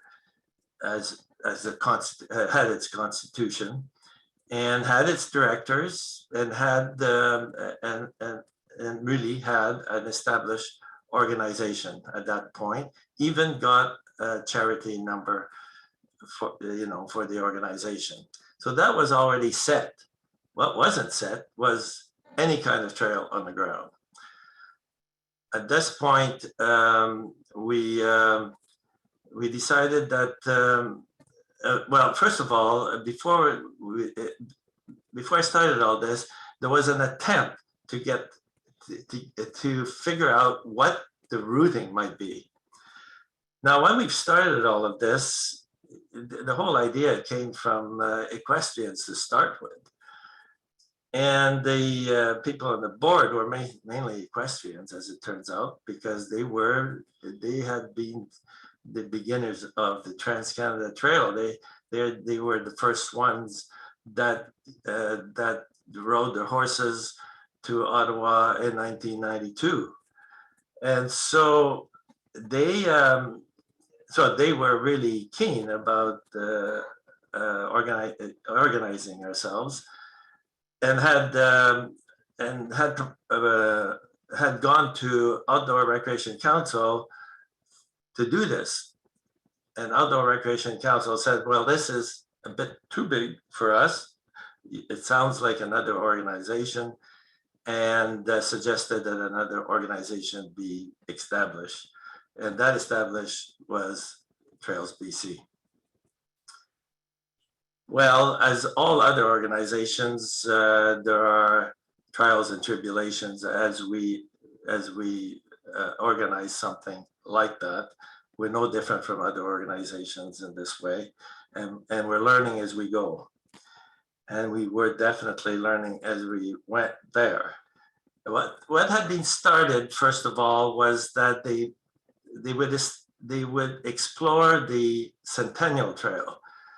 And there were semblances of the Centennial Trail starting from Victoria, but mainly it started at Horseshoe Bay and worked its way to the Cathedral Lakes at that time.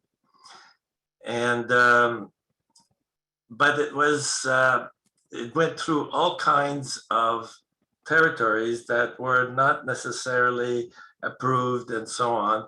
But nonetheless, they established what they called the Centennial Trail at that time. But most of the Centennial Trail was wilderness.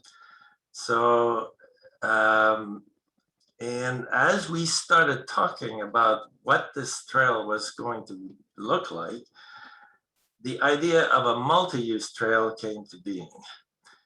And the multi-use would be equestrian, walkers, cyclists. and the whole idea of multi-use was fairly new. And at that time, even those three users were considered in conflict. So the idea of putting them all on the same trail, it took a little bit of getting used to, and it continued to be so.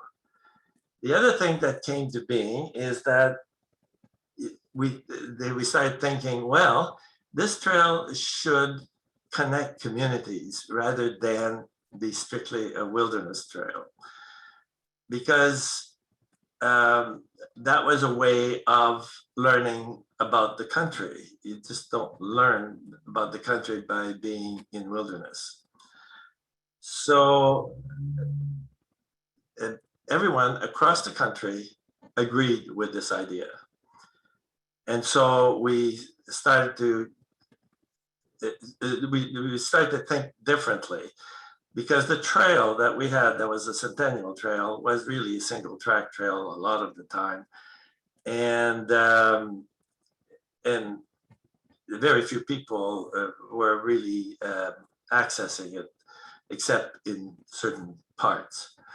So we got away from that idea and started going to the different cities and towns along the way to find out whether or not they would be prepared to accept such an idea as a trail going past their boundaries to the next boundary. And by the way, this whole idea, even at that time, and that's not that long ago, I know I'm old, but I wasn't really that old. And yet, in most towns, and even the city of Vancouver, they would build trails, but no idea that they would connect somehow with another town.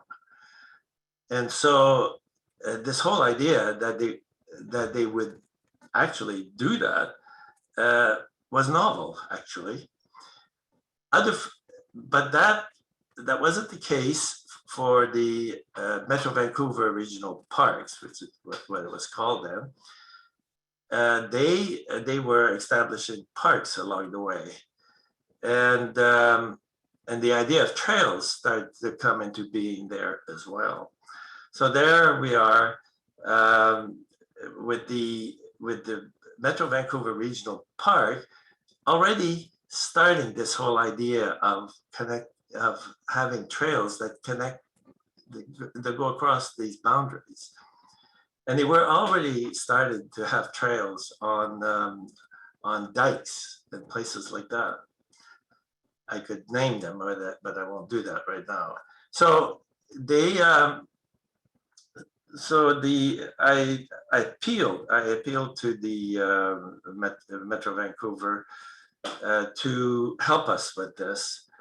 And they, in fact, brought together all the players or the planners of every town in Metro Vancouver at that time, and said, what do you think of the idea of a trail going through your towns and so on? And they all agreed to it. They thought that was a great idea. And the problem was that we weren't at that point able to manage it for everyone. There would be some municipalities that would not be able to have such, be able to be on the same route. So we established who was going to be the first ones on that first route. And that's how this whole thing started. It came to being as a connector of communities. Well, it's been my whole life since that time. So that's 26 years ago. And the change of what has happened in 26 years and now is phenomenal. But it felt like it was going so slowly when you were doing it. because you have to go through permissions and, you know, all these kinds of things that you have to do. And I had worked out a routine to meeting up with these different towns and cities and councils, and I was getting pretty good at it at that time. I had been a school principal, so that might have helped a bit, and I wouldn't be able to do that today anymore. So there we are, going from town to town, and we were, people were accepted the whole idea with open arms, basically. What they said in every case is that, why not? So that's pretty well, you know, the message that I was getting. So there was no resistance to that. The resistance comes from the time when you start putting this thing on the ground. We are then faced, well, what, you know, how do we make these connections, because they are not connected right now. And so it involved some trail building between the communities in order to make this happen. We had to pick the route that we would like. We had to agree between communities where the route would go and those kinds of things. But even today, we have sections of our trail that's really not trail. It's on a sidewalk or it's on a road. But we're getting there. And it's really, when it comes to the Metro Vancouver and the Fraser Valley Regional District, it's just amazing how all of a sudden everyone has accepted this. And not only that, we've added other branches now. We brought in, you know, Surrey and Richmond, and well, we don't really have Richmond yet, Delta, and so on. So, so the way I'm starting this right now is to show a bit of a presentation of why I'm involved with this, why I love this so much. And just like these other passionate people who came and talked about this, it's, you just, once you get involved, you get into this and walk long distances, especially, I find that somehow there's something that's happened to your life that was missing before. It has just basically changed the way I look at things. So this is why I start this with trails and pathways, amenities that enrich our quality of life, enhance our well-being, and much more. So let's see if I go to the next slide with this. How do I do this? I thought I was going to do that. Let's see. Oh, that's how it, okay. So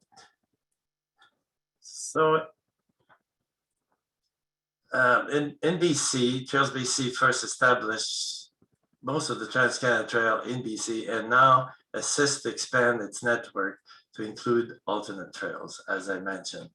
We have now expanded our mandate to significant greenways meant to connect more communities, and that's what we're about. So there you are, Trails BC and Trans-Canada Trail has given us the idea of connecting communities. So let's see if I can, oops, going the wrong way. Such trails may on occasion be included in the Trans-Canada Trail Network and will be marketed as featured destinations.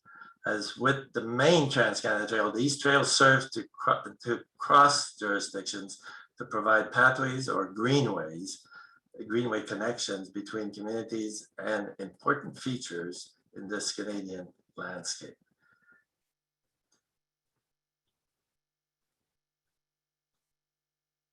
If we have a map here that between the Lower Mainland and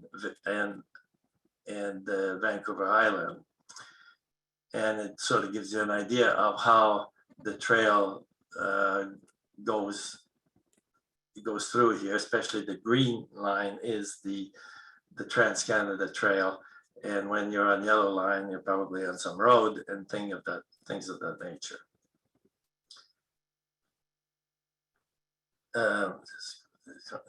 This next set of lines, and this is only one part of it, is a proposed Blue Heron Greenway.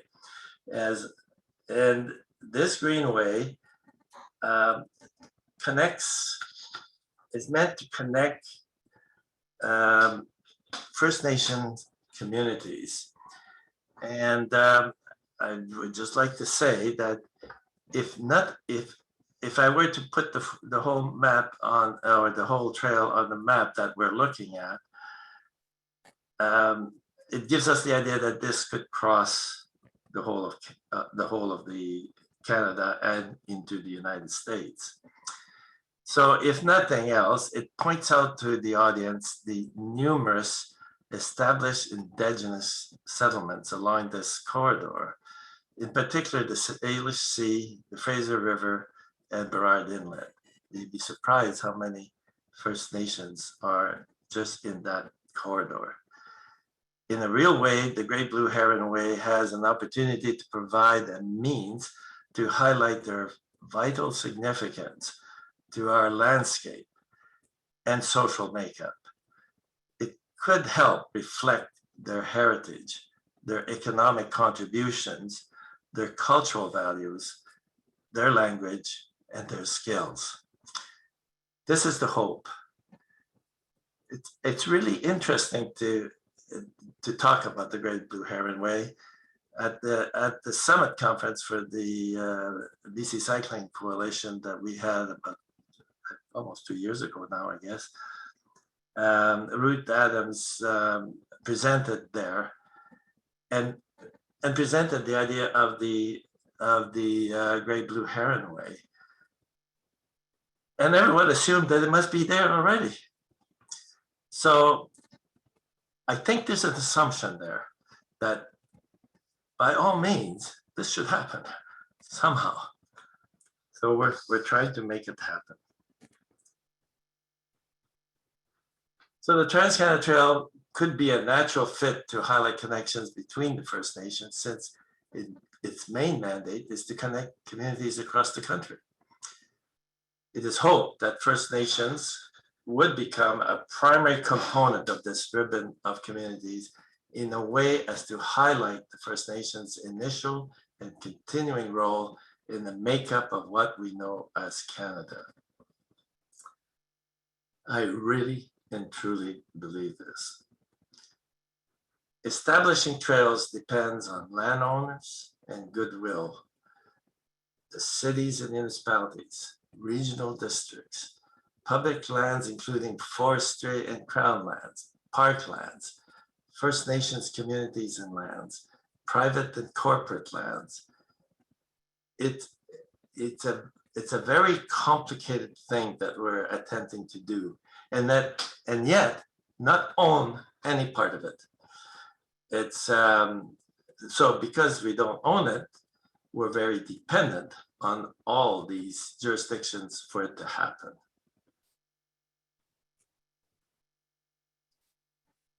So the trail status, the landowners retain control while the local trail names are retained. And we want to stay with that. In other words, the Trans-Canada Trail is made up of many, many great trails, not a single great trail, but many great trails. Establishing the Trans-Canada Trail and greenways within a jurisdiction is normally seen as adding value to both the land operator and users. Sometimes we have to sell them on the idea, but once it's there, try to take it out. It's just about impossible.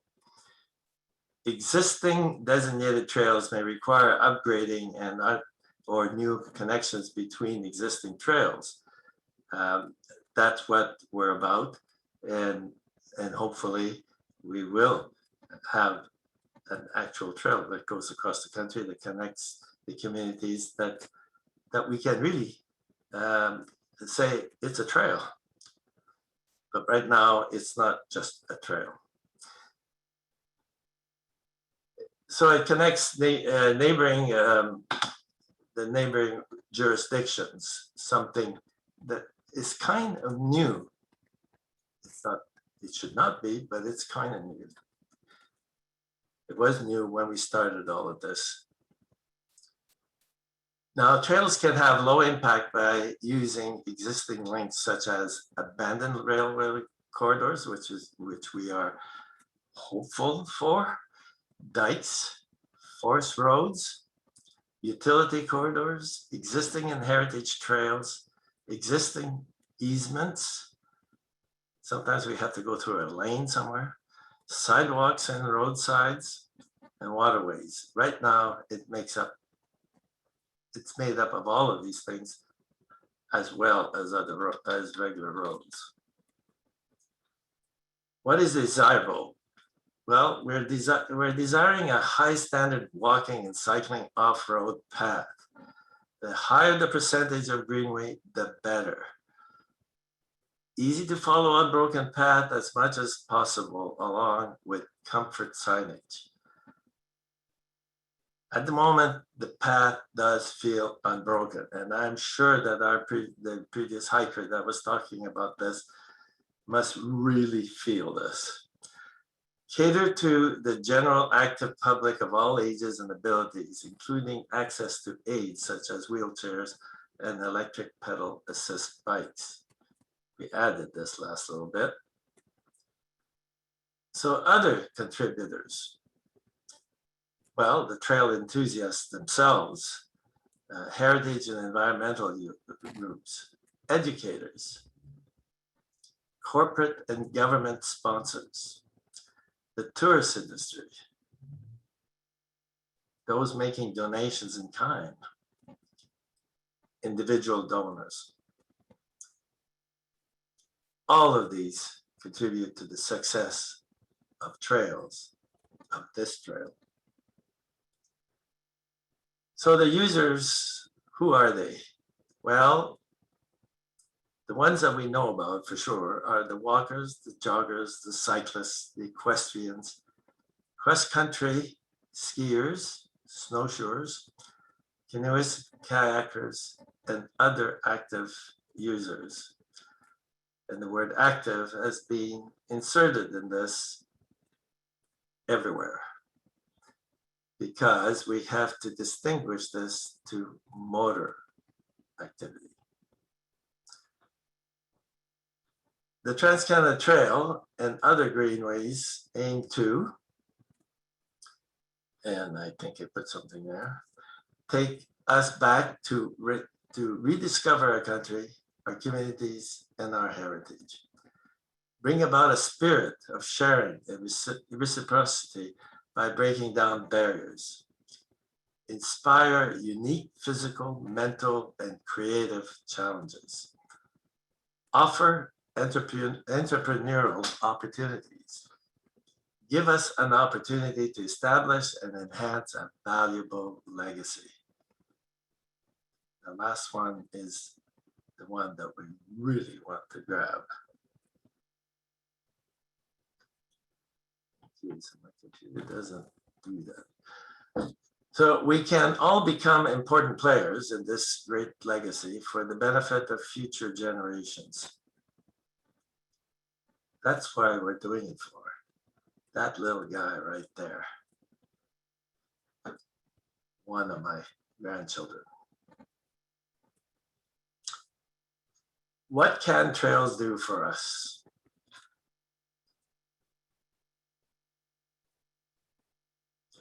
A trail is most important often as a personal experience. It is a place where we can safely walk, cycle, or ride on horseback. And safely is key word here.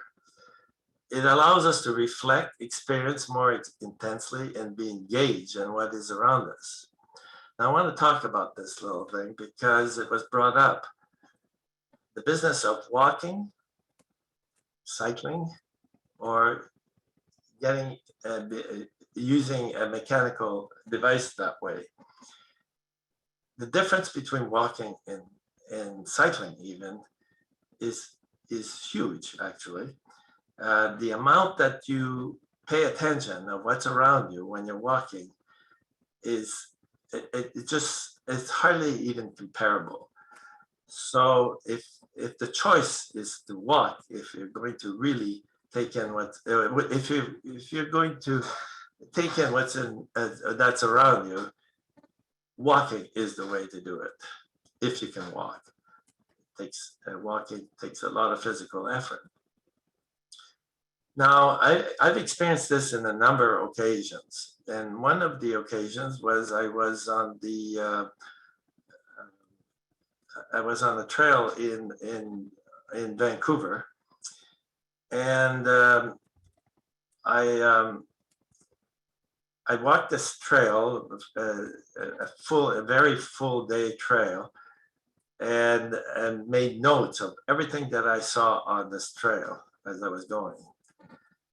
A few weeks later, I wanted to show all these features along the trail while cycling, and I missed at least half of them.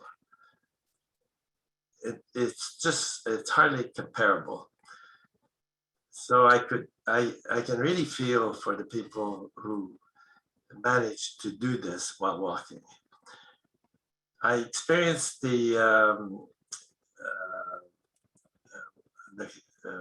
not the Cotswolds, where try to think of the trail that goes across Prince Edward Island. And on that trail, I decided to walk the whole trail, about 200 kilometers of trail. And on this trail, I thought this is going to be boring. I mean, this is flat. There's hardly, how can you keep doing this? You're going to be seeing the same thing over and over and over and over again. But the more I walked, the more intense I became, and the more interesting it became. I saw more and more and more things. It's called the Confederation Trail. I'm sorry, my old mind is just losing.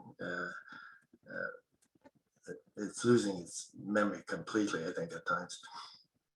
So it was an amazing walk, and this walk was on a rail trail, a flat trail, and it should have been boring.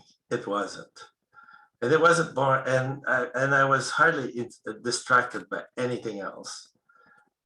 I was in nature practically the whole way. It was amazing. It was truly amazing. So trails invite us to what? Where does this trail go? What events took place here? And will take place here.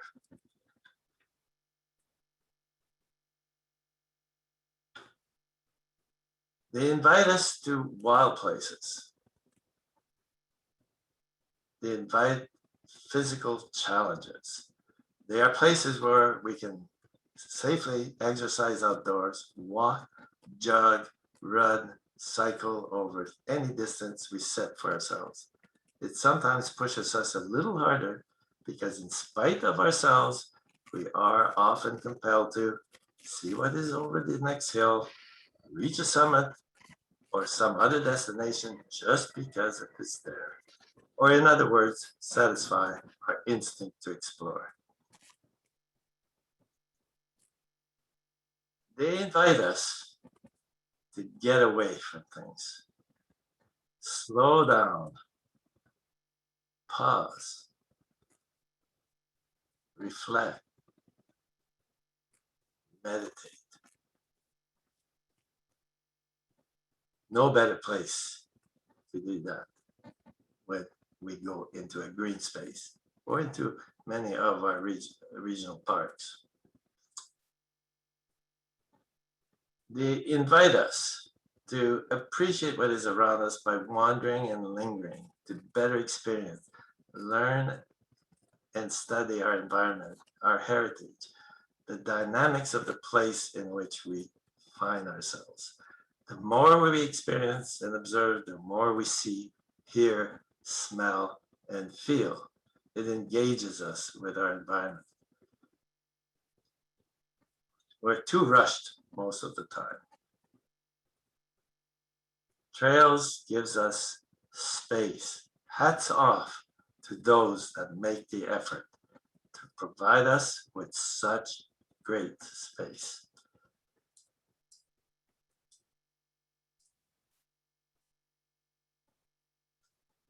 These kinds of things don't happen by themselves. They happen because of people like ourselves who make this happen. It wouldn't be there if it wasn't for us, guaranteed. Trails have great educational potential. I was an educator. I was a school teacher, and I can't help but involve myself in this part of it. And of course, every time I take people out on the trail, I have to talk about all the things that are around. I'm an educator. A recreational trail, while being a connector of communities and greenways, a provider of activities, exchanges for people of all ages, abilities, and backgrounds,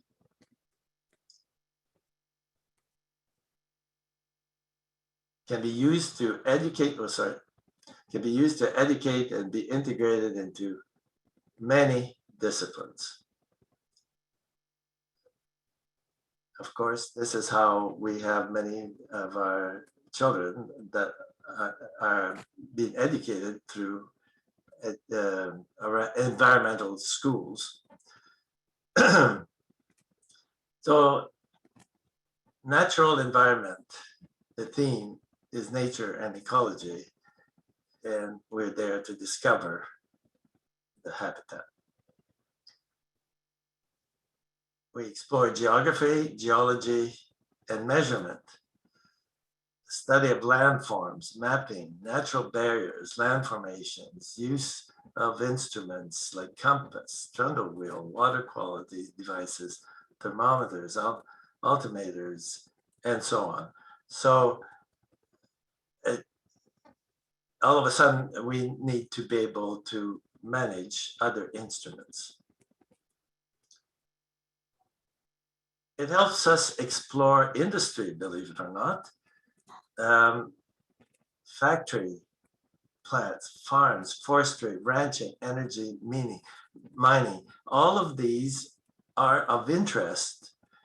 We're not just trying to, by just getting away from them doesn't help anything. By going past them and then try to think of what the contributions are of these aspects of our lives is important, because it is most of our lives. So it's good to contemplate or to be passing any of these things to start just to contemplate on what are their contributions, what are their negative impacts, what are the mitigating negative concerns that they're involved with. Does the industry support the community in other ways? What is the impact of the trail, the public, and other neighbors on their operation itself? What is its historical and heritage value? Because it's part of our history. Why is this industry located here in the first place? Is it appropriate? What was here before? How does this industry compare to similar situations in other provinces? I think about these things whenever I go by all of these things. I believe that it brings you to do that as well.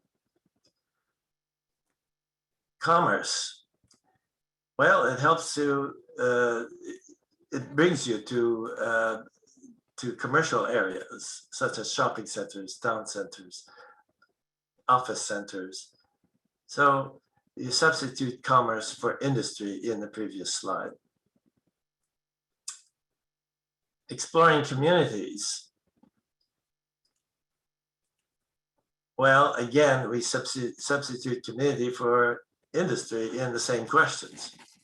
And what are they? Well, there are residential towns, civic institutions, schools, community centers, church, hospital, caretaker, corrections, other civic buildings, architecture, the role of institutions, the multicultural reflections, heritage. There's lots to think about by going through our towns and cities. No better way to do it is on a trail where you can actually stop and think and not be drowned out by automobiles and so on. So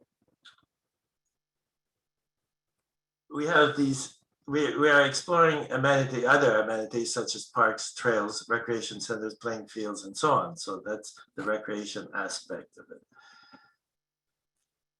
Now, names behind such amenities usually celebrate influential figures and heritage, and that brings about, you know, oh, what happened here before? Roles and impacts of such amenities, construction and design of such amenities. All of these things intrigue us, but they won't intrigue you if you don't go through them. First Nations are indigenous peoples. We need to find more about our First Nations. Unfortunately, our communities, our First Nations communities, in my mind, have even been obliterated. Or before, when I started all this, I would have maps that would block out the First Nation community. In other words, there was nothing that happened there. That was it's the way it feels. Everything stopped at that boundary. Now we don't. Some of these boundaries are there because of self-protection themselves, and of course they're very leery about what we think of them and all of those kinds of things. We need to dispel this in some way. So I think it's important that we become conscious of the reserves, the traditional territories, and their archaeological sites. Not to find them and destroy them like some people seem to do, or to collect from them, but to keep them in place and to appreciate them. We know that our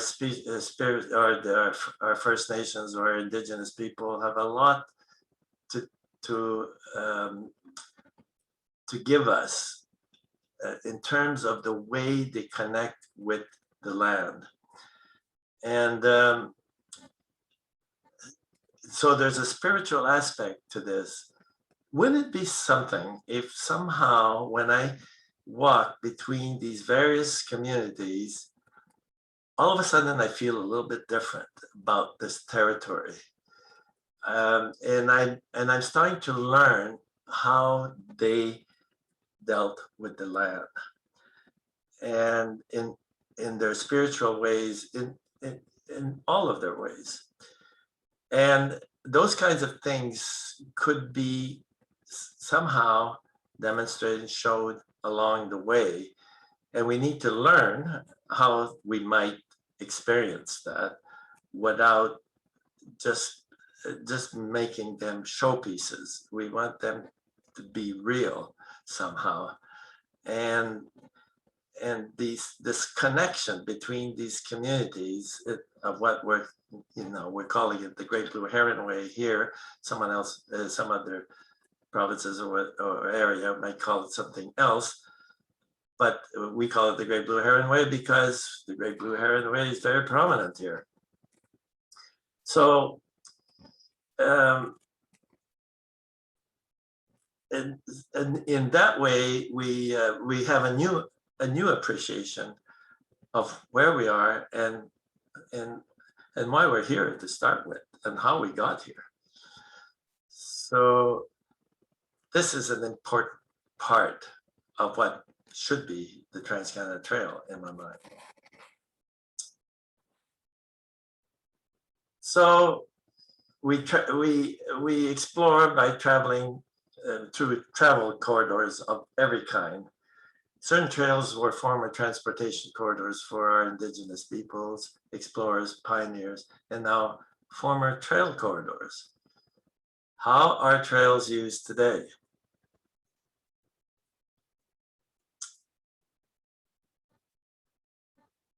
So we use some of the major infrastructures, which are like trails to us: dikes, roads, rail corridors, bridges.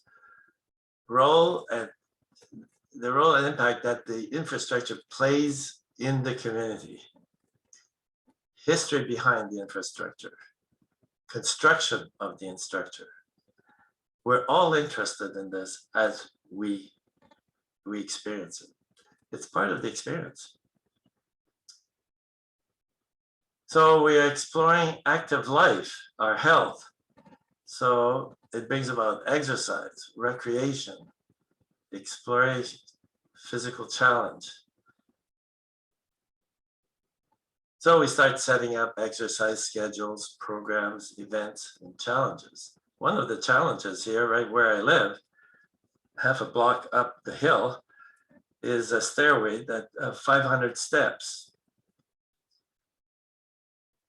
And in our community in Coquitlam, someone, I don't know who that person was, I'd like to know who that person was, had the vision of building a staircase that was part of our trail system up here, but to be introduced to the Eagle Ridge area up here and Eagle Mountain, we need to climb this staircase of 500 steps or more. And they were really well designed so that anyone can walk up and down these stairs, believe it or not. It's up a hill and it's under a power line right of way. Well, they put up these stairs, and I would say from up my place right here, there are no fewer than 1,000 people a day that go up those stairs. They're running up, they're doing whatever, they're using it as their exercise. They ended up by making two sets. What happened is that for a time, they needed to dig out a section of the steps, and there was such protest that they built another set while the digging was done on the other side. It was that popular. People are really craving this kind of thing. And not only that, it gives them the opportunity to exercise out of their house. They don't need to use a treadmill. They just go up there and run up those steps. Well, as we know, and everyone has mentioned it, it helps clear the mind. It's a place to problem solve, to meditate, to reflect. It gives individuals a social, psychological problems to solve and come up with an answer after walking several kilometers. There's no better way to do it than do it. You either do it by yourself and sometimes with another person, just along with you without even talking. Or sometimes you brainstorm with this other person, and what better place to do it? So the intended incomes of trails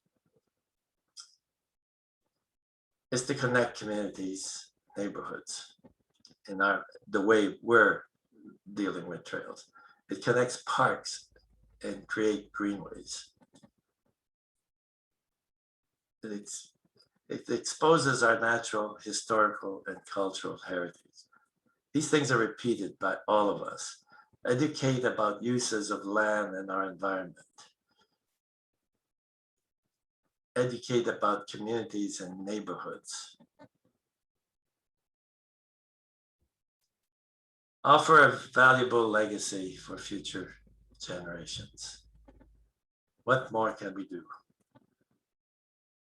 As well, these trails do offer economic benefits. We can talk about that. They offer recreation and contribute to our quality of life. They offer refuge. All the people who are on this conference with us, I'm positive that these are the reasons that they are here and listening to this. So here are examples.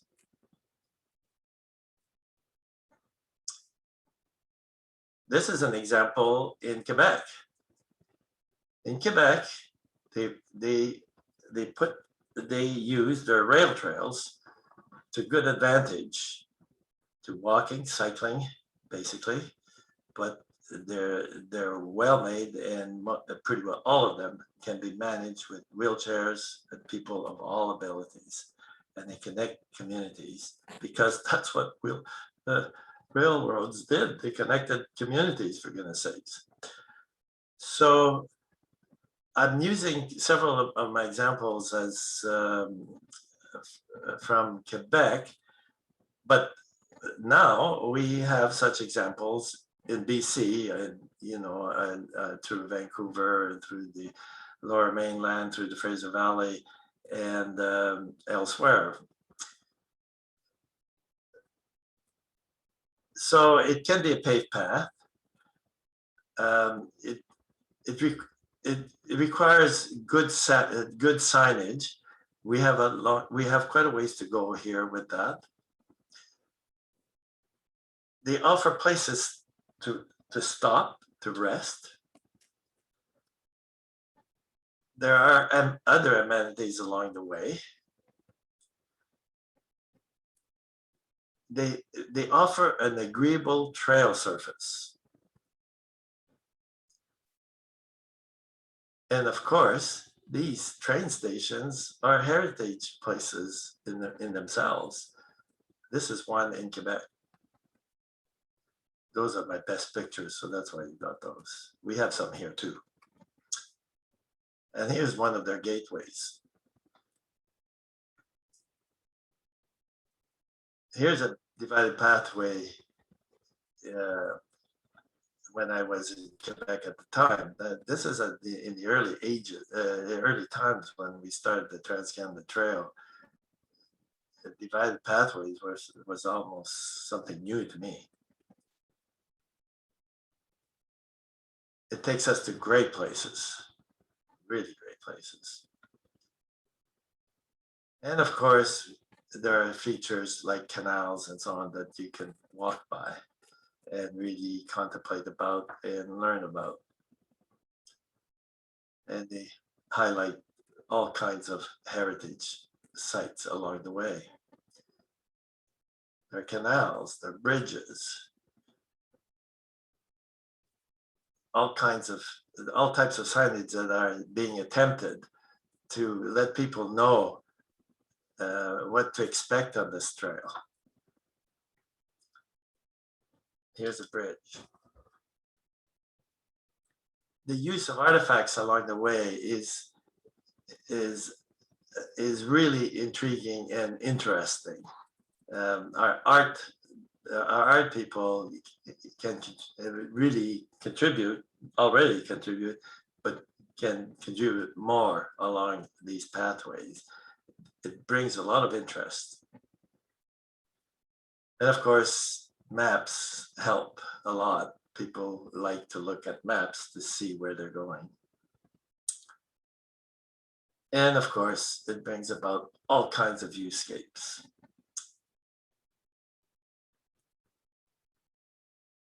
So,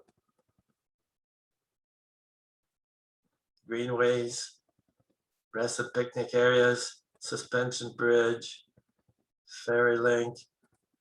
It goes on. Gateway, bridge, covered bridges,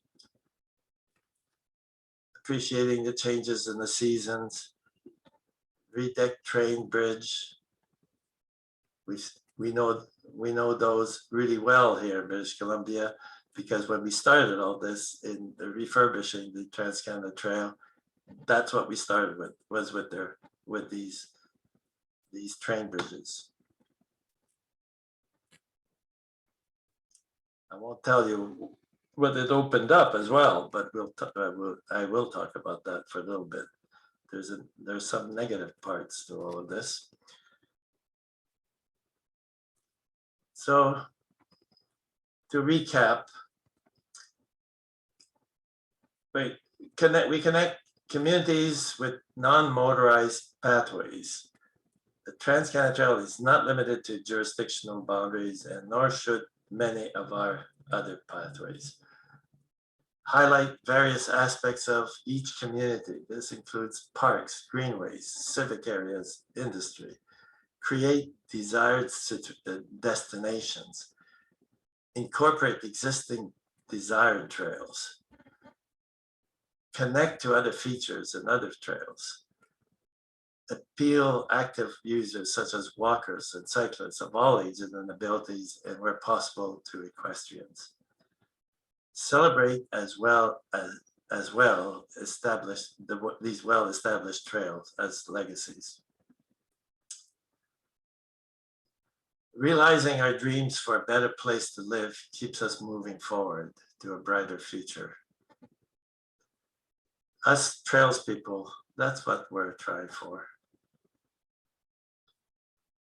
However, I have to bring this up because we deal with this and we have to figure out how to manage this. And we need the help of our governments, our governors to help us with this, so that we're not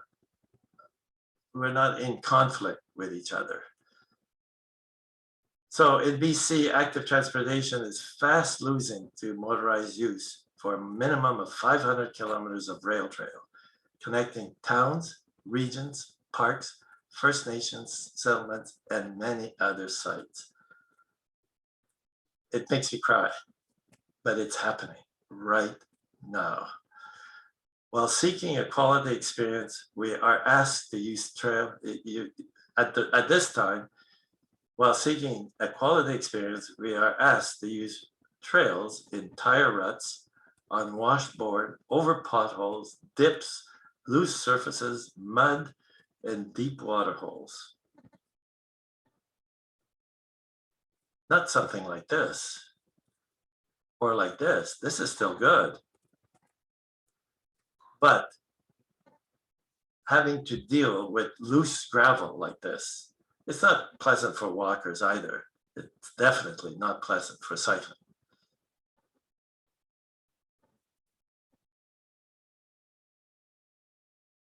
Now, I don't know if you can see that, but there's a sign there that says speed limit 30 miles an hour.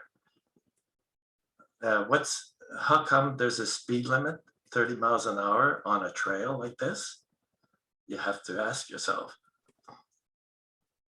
See the dust behind this ATV? Imagine walking or cycling in its path. Have you seen the size of some of these ATVs at the back of our trucks and so on, going along the highway here? And then seeing them on a trail like this? It really defeats the purpose for us to be there. What are these vehicles doing on the rail trail meant for walkers and cyclists? Ask yourself. Having to get off the trail to allow a dirt bike to noisily go by. Is that fun? We can be polite, and we do. We try to be. Even some of these motorized types are trying to be polite, but they're not in the right place, unfortunately, if this is meant to be a trail. How do you think this mud hole was created? Isn't it fun? Do these cyclists enjoy this treatment? Likely they resort to regular roads rather than continue on the rail trail that was meant for them. We all deserve the privilege to escape from vehicle traffic to places like this, or this, or this. And it's not just for adults, it's for people of all ages.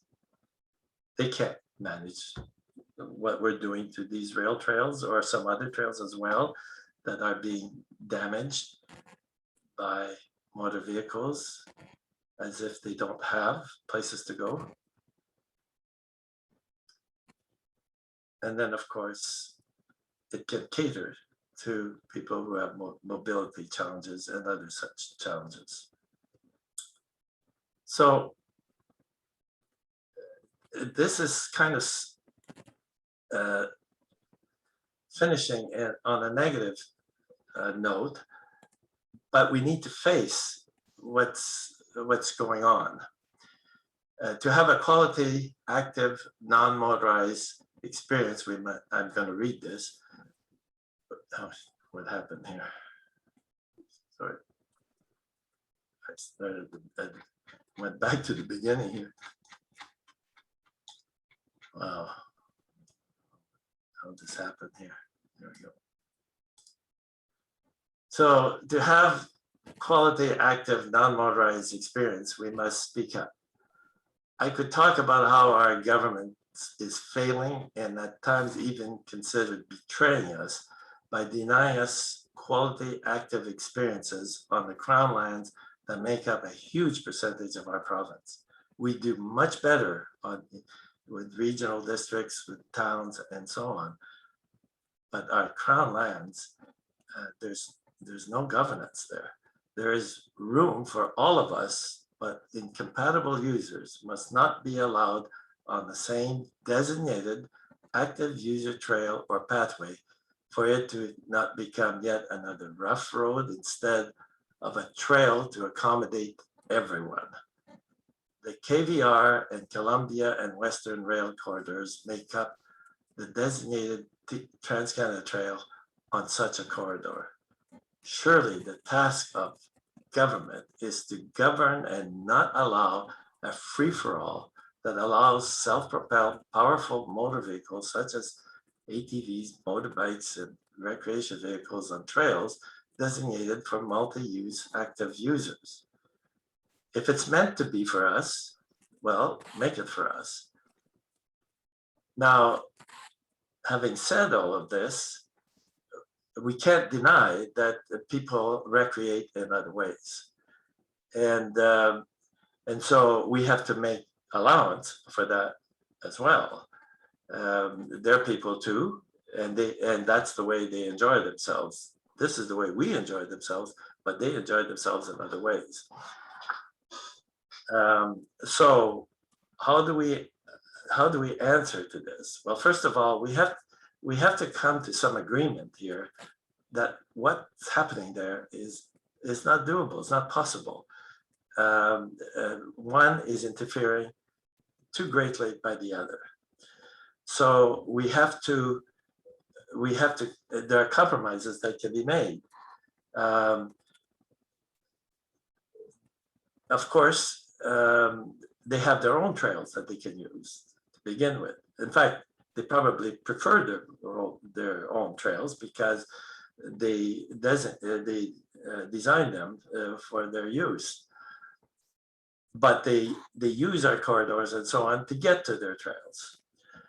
And we understand all of these things. It's not something that we don't understand. We have the ability to understand that. It's just that when something it doesn't work, it just doesn't work. So we have to find another way of doing things. And we don't want to do it by turning our trails into a road. We already have roads. We don't need more roads. That's not that's not what we're trying to do. Trails have a tendency to bring us closer to nature or to the things around us. Roads, the moment that you're on the road, you get lost. I mean, it's wide, and you know, you hardly see anything, and you know, it's just space. It's not a quality experience, no matter how you turn it.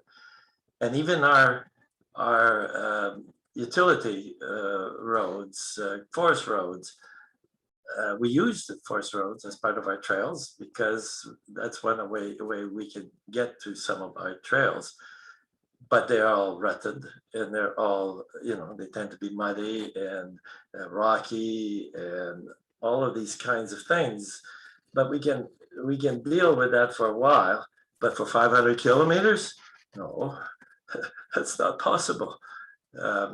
So maybe there are little sections of trails where to help people get to the trails they want to get to, that we have to share in some way. And in order to do that, we have to widen it and make it more like a road than a trail for that short period, hopefully a very short period. Sometimes we have to cross a bridge, and we have built bridges, and by golly, when we built bridges, we ended up accommodating many of these motorized people too. We can't resurface most of our trails only because they are there. They're there if we don't pave the trail, it becomes a surface that becomes loose and everything else over less than three weeks. So we have to be there and redo it again and again and again. We don't have that. We don't do that to the trails. We as walkers and cyclists don't damage the trails that way. So we see it as damage. They see it as neat. I think as you know, fun. But our idea of fun is to appreciate what's around us. I believe that some of the people who are on their ATVs and so on are there to do that as well, whenever they can stop their machine and look around. But basically, they're enjoying their machine more than what's around them. We're there to really appreciate what's around us. At least that's why I'm there. And I cannot be on that rail trail anymore because of what I see there.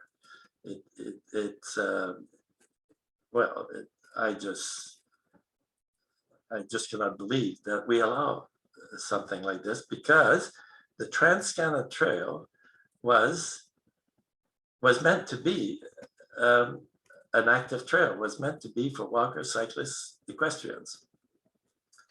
And it's something else. It's something different. And we're just what's needed is that we must tolerate. But there can be rules made, and there can be ways of compromising and all the rest of it. We need to talk to each other. We need to talk. We have to understand each other and why we're there.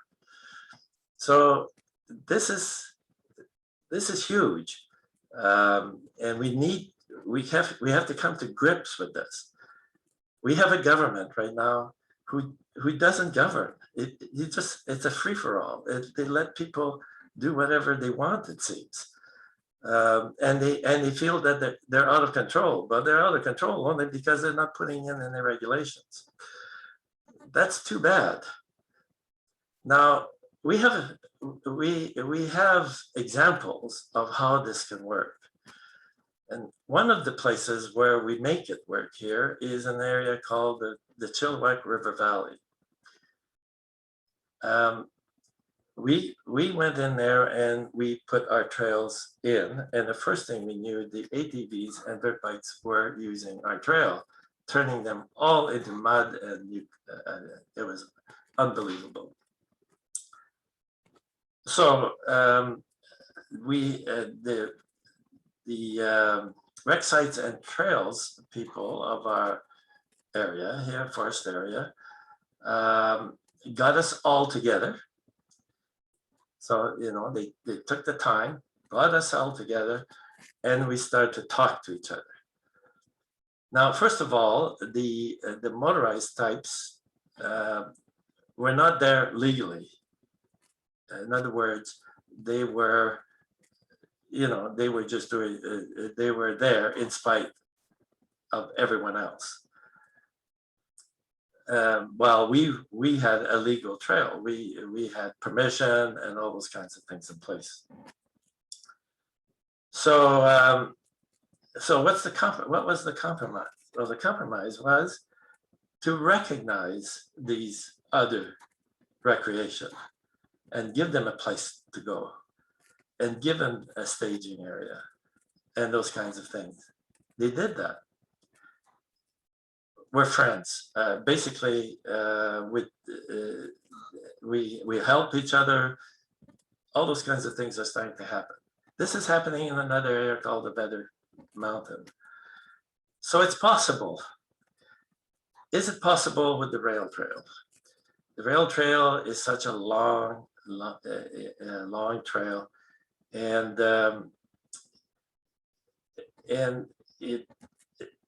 the moment that anything else happens along it, it spoils it.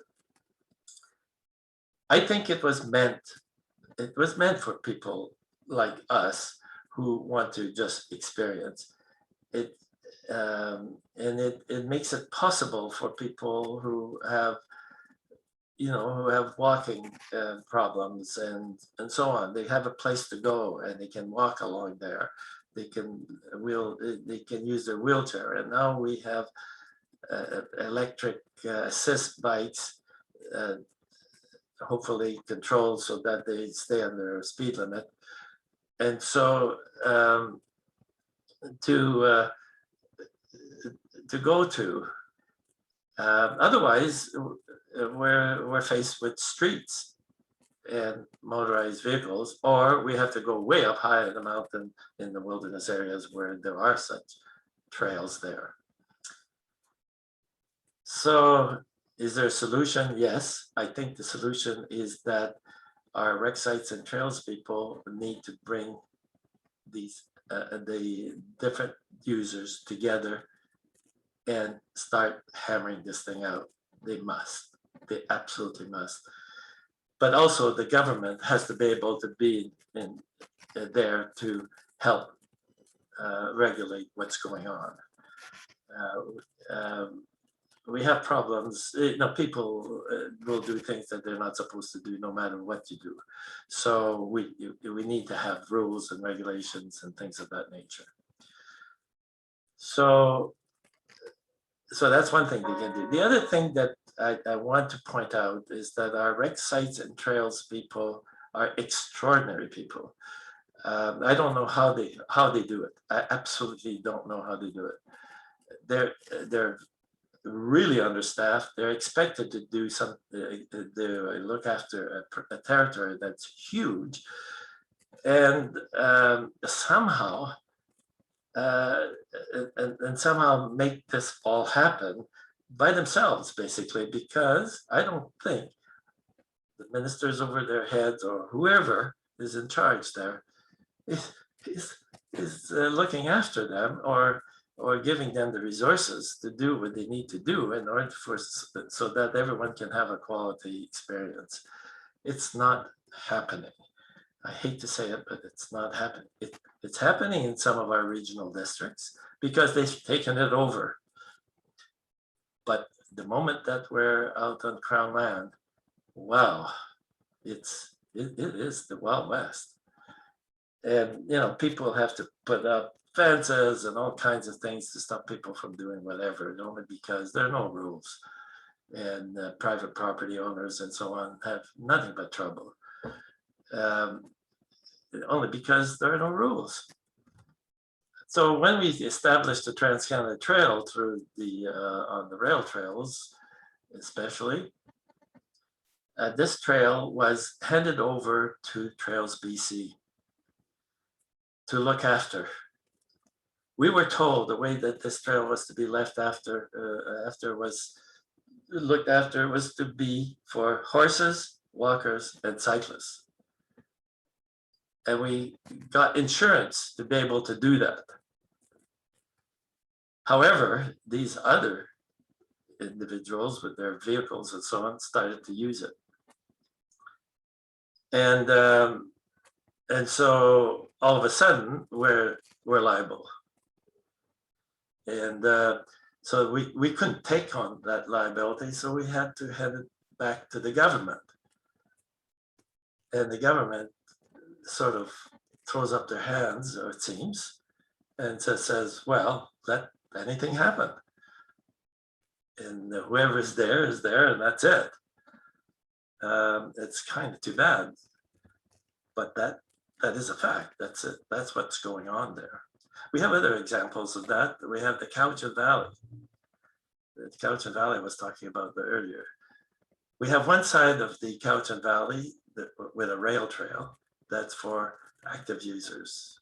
Well, it's active users because the regional district made it that way. It's wonderful. It's absolutely wonderful. The other side of the trail, most of it is owned by the Crown. It's a mess. Sorry, it's a mess. It's the approach to the Kinsel Trestle. It's a mess.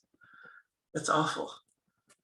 Yet, we're the ones who went in there and built the bridges and all the rest of it, managed to bring the, to find the funds to do that, got the Trans-Canada Trail to pay for a lot of it.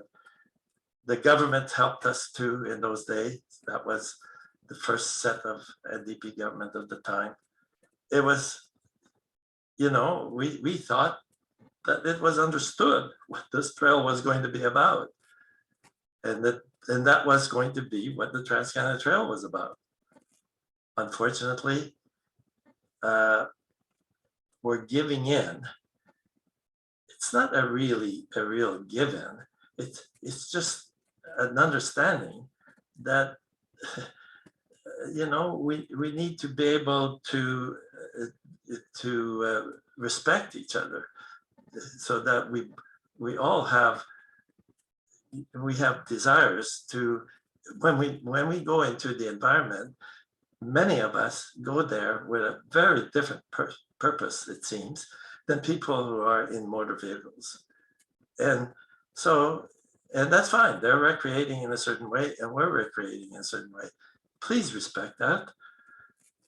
There's something the matter with the fact that we're not able to do that. I was going to say something about, oh yes, the other thing is that, so we are there to look and appreciate the environment. Most of us who are active users are that kind of person.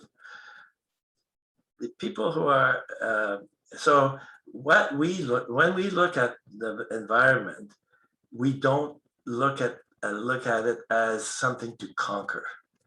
We see it as something that owns us. We're not there to conquer it. It actually owns us. The moment we leave it, it does its own thing. So no matter what you do, we can't own it. So we need to respect it. We're there to respect it, not to conquer it. And I hate to say it, but my sense of people who are in motor vehicles, their idea is it's a thing to conquer. It's the feeling that I get. I might have the wrong feeling, but that's the feeling I have. So it's a positive negative note in the sense that I think it's possible. We need to come to grips with this and not be in and allow each other to have a quality experience out there. We get it here and there. We do get it in our regional districts here and there, and so on, because there are rules there. The moment we get out of there are no rules. It appears that there are no rules. That's my take on it. I'm going to leave it there for for whatever way you would like to take it. Merci beaucoup.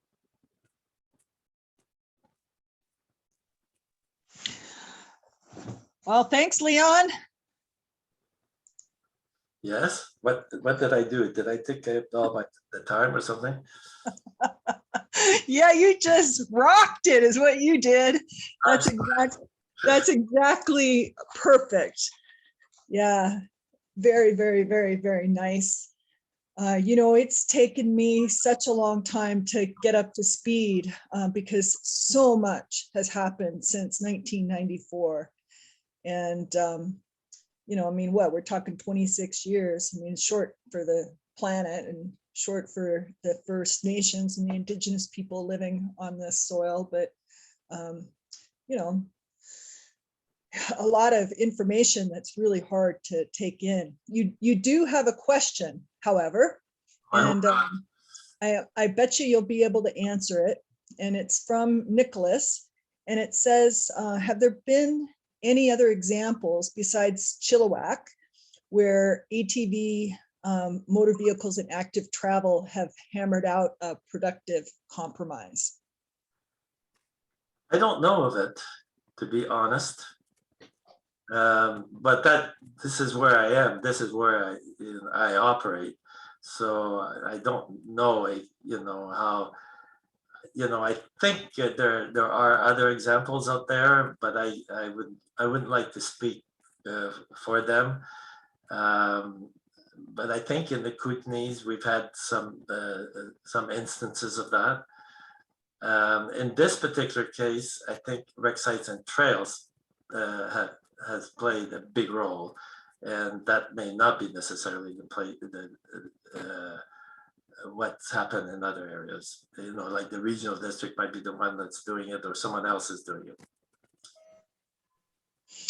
Yeah, Nicholas, I honestly can't think of an agreement off the top of my head. I do know that there's agreements with snow machining and backcountry skiing. There's just been more and more conflict, and there's planning that's gone into play that has zoned the different uses in different areas. And I actually am on the board of the Outdoor Recreation Council as a representative for Trail Society of BC. And I just put into the chat that, you know, we have a new strategic plan on that board, and the fifth goal actually is to establish broad agreement within the outdoor recreation community on a new way forward for rail trails in BC by 2025. So ORC has made a commitment to bring the leadership together to work this out. So, and I am very respectful of the players on that board for making it part of the strategic plan, because I do think it's incredibly important. I rode my fat bike to Hope last August on the rail trail, and they just couldn't believe it that I did that from Greenwood. They just couldn't believe it. And I met people along the way, and you know, it's just so destroyed, in my opinion.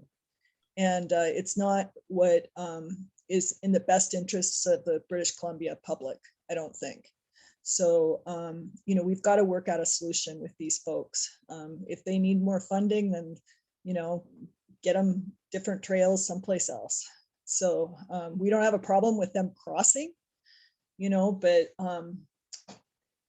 it's just really difficult to not have a good surface for just regular people to ride. Yeah, something that I didn't mention a few moments ago is that it's the business of trust. It takes a while for us to trust each other. What I find is that when we were trying to put up signage, for example, and saying, you know, the signage is just for walkers, cyclists, and not for motorized use and so on, we had to be really careful where we put those signs, because we were using some of the you know, the forest roads and so on, and they might think that somehow we would put those signs on those places. It really you know, it takes a while to build up that trust, and maybe it's still building, but nonetheless, I think it can happen. Oh, yeah, I lost you there. Hello? Sorry. Yeah, I sure hope so. So, okay, well, if there's not any more questions, I think the thing we should do is take a break. We are going to have a sharing session tonight with all the virtual squares. We're going to turn on everybody's video, and we'll be able to make faces at each other at 6:45 after supper time. But in about 10 minutes, we're going to have Curtis Rattray, who will be speaking about his work with trails in the Tahltan region and focusing on his relationship building and advocacy in that, on those lands. So yeah, hope you can stay on. You're more than welcome to just walk away from the computer and keep the connection. And we'll come back at 4:45. We have an expression in French. It's Serge can help me with this maybe, and that is, we say at the end of something like that, "Excusez-la." You can figure out what that might mean. Okay, au revoir. All right. Introduce you, and then we can go straight into your PowerPoint if that's all right. Yeah. Cool. So hope everyone is back from a little break. Our next speaker is Curtis Rattray. Curtis is a member of the Crow clan and the Nulukteen, which is the edge of the ridge nation of the Tahltan Nation. I would attempt your Tahltan name, but I'll let you do that. His mother is Tahltan and his father is Scottish Canadian, an experienced backcountry leader, hiker, and camper, and has 20+ years experience on Tahltan territory. Curtis currently owns and operates his own business called Adziza Trails and provides guided Aboriginal adventure tours, holistic Indigenous leadership development, and capacity building services. He is also a community leader who has focused on land-based leadership development for Indigenous youth, and he co-founded a Tahltan NGO that facilitates land-based youth leadership, community-led monitoring, documenting Tahltan knowledge, and developing climate change adaptation strategies through food sovereignty and traditional way of life. Curtis was the elected chairman of the Tahltan Central Council and was responsible for representing the Tahltan Nation on the reconciliation of inherent Tahltan sovereign rights with the assertion of Crown sovereignty. So I'll pass the mic over to you and take it away, Curtis. Okay, thanks. My Tahltan name is Nesklan Ats, and it refers to the ground after the caribou have walked on it. And I'm from Nalakoteen, which means end of the ridge nation, which is north of Telegraph Creek, the upper reaches of the Nylon and Chesley rivers of the Taku River drainage. And I'm just gonna, I have had a lot to share with you, but I just kind of whittled it down and stuff like that because I'd give, it's an hour present time slot. So I wanted to give, 20 minutes or so of discussion. So if people had questions that they wanted to ask about Tahltan territory or topics that I'm going to go over during this presentation, they're more than welcome to ask questions at any time. I'll just share my screen and pull up the PowerPoint. Oops, let me start over again. Here we go. So what the topics were around that I'm going to talk about is partnerships and things like that. So what I wanted to do is just talk about Tahltan trails, Tahltan ancestral trails, and Tahltan trail revitalization. And then I'll get into a bit about partnerships and that type of stuff. So this is the presentation themes. I'm going to talk about ancestral trails. I'm going to talk about the organization to Desacho Holistic Indigenous Leadership Development, and that is Desacho is the Tahltan name for the Stikine River, which basically means long water. Relationship building, I'll talk about that, and I'll talk about Indigenous relationships. So here's this is Tahltan territory for those that aren't familiar with it. To the east is the Alaska-BC border, and our territory extends north into the Yukon. And if you can see in the middle of the territory is the community of Dease Lake, and to the southeast of it is Tahltan and Telegraph Creek. And the red solid lines in there are traditional trails and the trading routes that kind of emanate out of Tahltan, which is our kind of our headquarters. It's an ancestral fishing camp, and from there is where our people kind of all the trails kind of head out from that direction. The trail going to the south goes through Mounted Zaidza, and that's where obsidian deposits are contained within there, within Mounted Zaidza. And so there's trail systems that took it southward into British Columbia. So obsidian from Zaidza occurs, has been found as far south as Oregon, and northward, if you can take a look at the trails that head northward into Atlin, and they go north into Yukon and Alaska. So obsidian from Mounted Zaidza has been found as far north as Alaska. And you can see there's some trails that head eastward into Casca territory. And I've met with the Casca at one time in one of their culture camps, and they were talking about how the trade networks, the Tahltan trails connected into their trail system, and their trail systems connected into the Peace River system trail. And they ended up with obsidian from Mounted Zaidza and ended up as far eastward as Saskatchewan. I've heard Alberta, but I've also heard as far as Saskatchewan on that. So just to give you an idea, some of the major trade routes within Tahltan territory. And just to give you an example, one of the elders was telling me a story where they were from Dease Lake, they head southward into a trail system that heads south. They get to the Stikine River. They got to the Stikine River and there's rafts there. And so all they do is they just load up their gear onto those rafts, and the rafts would take them across the river. So they were always able to go back and forth. There was a ferry system there. And they were using that ferry system. So this wasn't that long ago. This is, the 1950s that they still maintain those types of river crossing capabilities. Here's a map that I drew that provides a little bit more detail. You can see the main lake in here by the word foot roads. That's Dease Lake. So the community of Dease Lake sits on the southern end of that.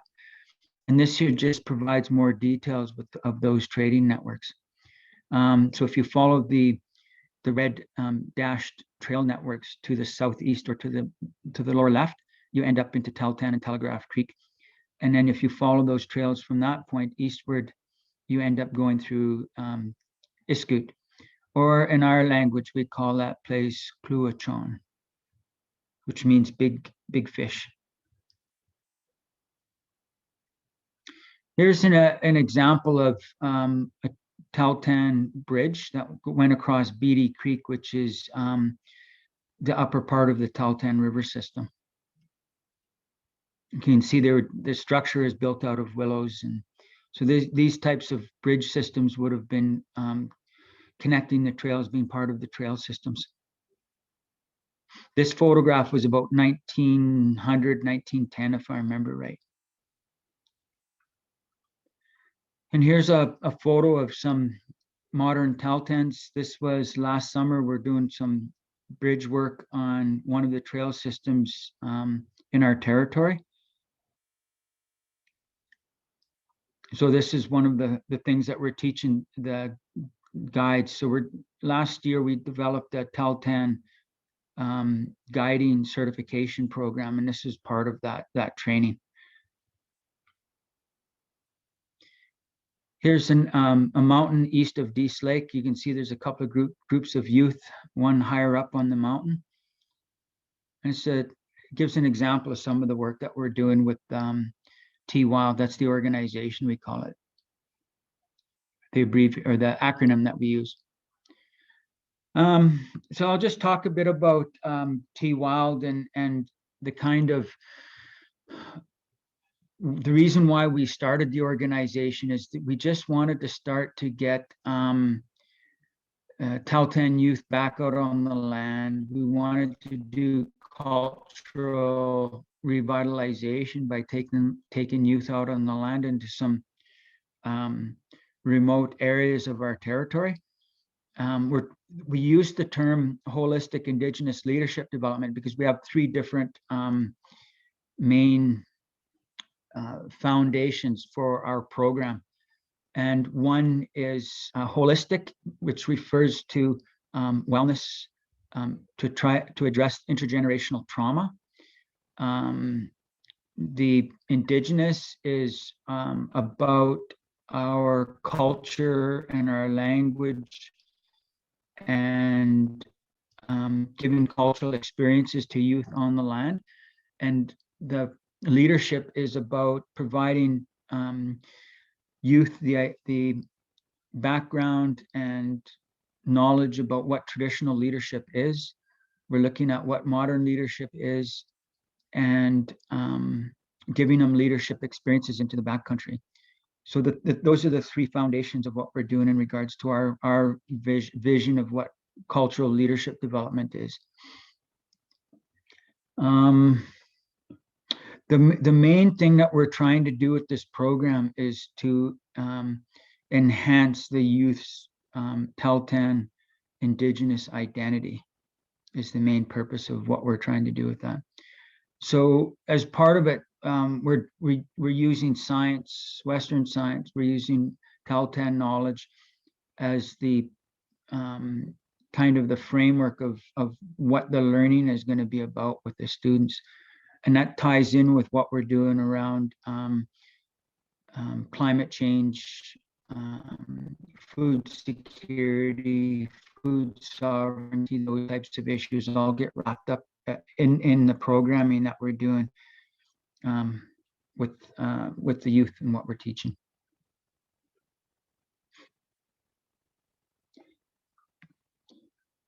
So some of the concepts about relationships is it's really important for Indigenous peoples. It's really critical for success working with Indigenous peoples is to develop relationships. All of our efforts in working in revitalizing our sovereignty and revitalizing our culture and our language, we're looking at developing partnerships and relationships with other groups, other tribes, other organizations, federal government, provincial government, business. You know, there's a range of different opportunities for us to develop relationships. And so what I'm going to basically talk about is kind of what are the key elements in working successfully with Indigenous peoples. And one of the key factors in any successful relationships is about respect. And how do you ensure that you're providing a respectful relationship with Indigenous groups, whether it's the nation or NGOs or the government and that type of thing. So respect is a really, respect in an Indigenous way, in the Taltan way is a complex thing. There's a lot of subtleties that take place within social and cultural interactions between people that you have to be aware of. So a lot of that respect is following around protocols, and how people with different status and standing within the community are treated, and how they are represented and interacted with. So for example, status and standing in a community in the traditional way comes through potlatch. In the West Coast, we have a potlatch culture. The Tahltan were part of that. And so you end up with, your family and your clan ends up with high status and standing, and the respect that comes with that because of what your family and clan has done in the past, in respects to giving away and helping other people, and or helping other people. So gift giving is a big part of this respect. So the more you give away, the higher status and standing that you will get. The more you respect you and your clan and your family will get. So once you reach this high status, you end up, as part of the protocol for potlatch, for example, there's different positioning or sittings that you do within that potlatch. And so the higher status and standing you get, you end up in those positions of status within the potlatch. And it's kind of like in the Western way, that they have this idea about sitting around the table, for example, the head of the table, or so these kinds of positions are these arrangements around dinner tables and stuff like that are for people of higher status and standing. So when I was in the military, for example, in the officers' mess, they will do regimental dinners and those types of things. And the CO, the commanding officer, and high-ranking officers of the regiment would sit at the head table, for example, and they're put in that place because of their rank. And so, and that rank comes because of their promotions. And in the old days, it had to be, around who you knew and which family you were connected to. And the wealthy families got higher promotions and stuff like that. And later on in the military, it became based on merit, the training that you received, the experience that you had. But it's the same kind of a concept where people are placed based on, the amount of respect that they've gotten within their society. So those are kinds of concepts of respect within Indigenous communities. That type of thing is still kind of practiced to a certain extent within our communities. With my grandmother, she had a high standing in our community because of the gift giving that she did and the way she helped and treated people. And she had this standing in the community that people would consult her on certain kinds of issues within the community, political, social issues, that type of thing. And when she went to public events and stuff like that, people recognized her arrival at these meetings and stuff like that by coming and saying hi to her and things like that. So we don't practice the potlatch anymore, but the principles of the way we show respect and stuff like that have still kind of materialized in a different type of form. Reciprocal. So relationships within our community and between nations are reciprocal. So what that means is when I asked my grandmother about why she gave away these gifts. So for example, she would make moccasins or slippers or mitts or dry meat or dry fish that she had made, and dry meat, and she would give them to me and tell me to go take it to so-and-so. And the reason why she was giving those things away was because those people, those individuals or those families had done things for our family. So she was giving gifts as a symbol of that recognition that they had done stuff for us. And so she was giving gifts in recognition of that.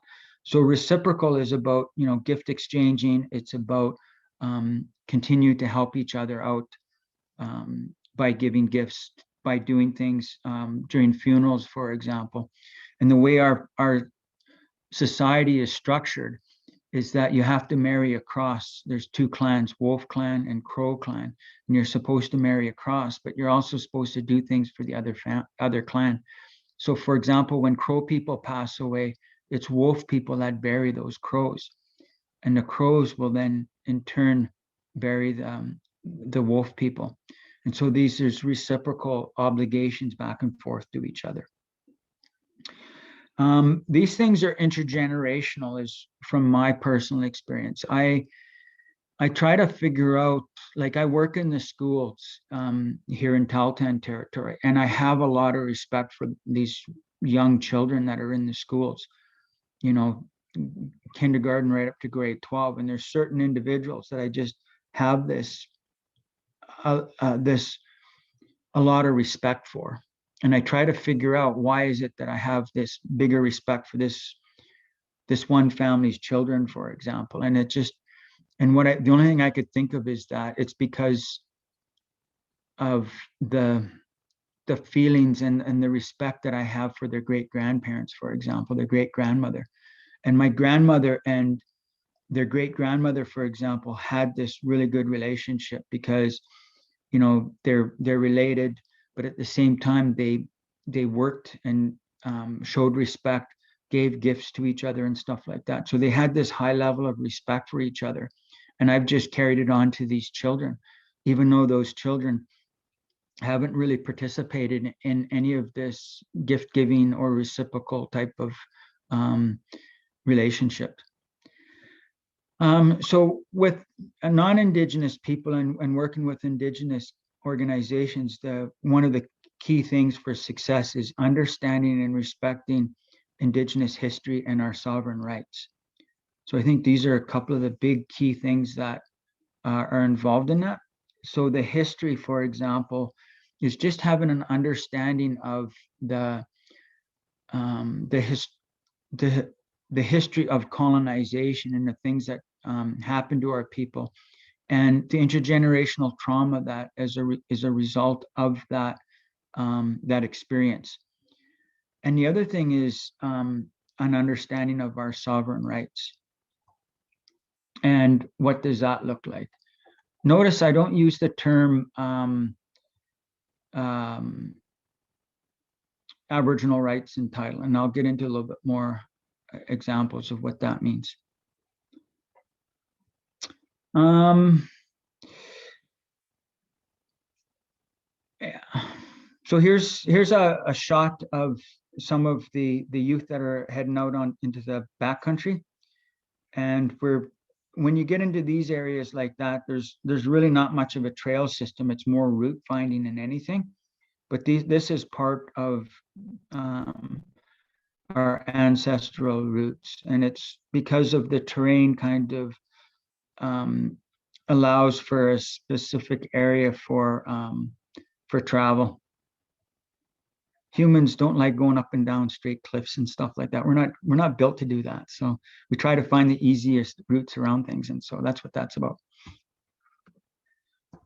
So our history and sovereign rights. So the sovereign rights is about the source of our rights is one of the things that the Supreme Court of Canada talks about, is where does Aboriginal rights come from? So this is what the Supreme Court is looking at. And so they talk about prior occupation. And they're saying that Indigenous people's rights, Aboriginal rights and title, do not come from the Crown. They come from the fact of prior occupation. There's no conflict or argument about that. Everybody agrees that our rights originate from prior occupation. Where the conflict is arising at is what the content of those rights are. Indigenous people are saying that the content of our rights are the rights that our ancestors held prior to the arrival of Europeans. So that basically means sovereign rights. And that's the reason why I'm using the term sovereign rights instead of Aboriginal rights and title.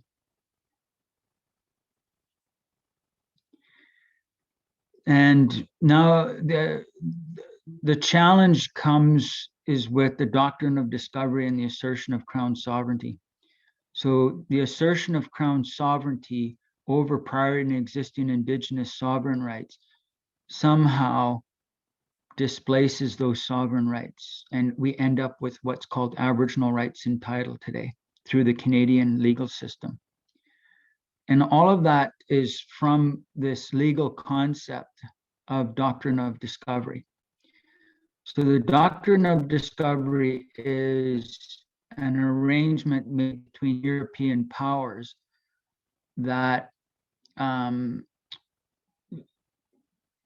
gave jurisdiction and ownership to Indigenous peoples' lands upon discovery of a European power, that excluded other European powers to claim those lands. And so it's through that process of doctrine of discovery is what is the legal concept that is used even today to justify the assertion of Crown sovereignty. The other legal concept is terra nullius. So terra nullius is a Latin word that means empty lands or vacant lands. And one of the things that is critical for this doctrine of discovery is this idea that the lands are empty and the lands are vacant and they're open for colonization, and therefore doctrine of discovery applies. Now, the other, so that's one of the possibilities of the doctrine of discovery, and is finding these vacant lands. So examples of terra nullius is Iceland, the Falkland Islands, for example. The other one is when Indigenous peoples were encountered, and this is where the requirement of the European power is to make treaty and have the Indigenous people extinguish their rights to those lands through treaty. And in British Columbia and a lot of places that hasn't taken place. And so what ends up happening, the legal idea here is what's called fiduciary obligation. So when the Crown asserted its sovereignty over Indigenous peoples, the Crown assumes a fiduciary obligation. And what that means is that the Crown accepts this trust-like responsibility to Indigenous people. And I equate this to parent-child relationship. That's basically the legal arrangement that takes place between Indigenous people and the Crown. And hence you end up with terms like the Queen Mother and her Indian children. And the Queen Mother is looking after her Indian children. And so that's the kind of legal arrangement, the constitutional arrangement that ends up happening as a result of that. So this is the kind of terrain that, as Indigenous people, that we're trying to navigate in order to develop, healthy relationships with European peoples, organizations, governments, corporations, environmental NGOs, and that type of stuff. And our principles, and I think our principles that about our relationship still need to be viewed as being viable ways of developing relationships with Indigenous peoples. Are there any questions?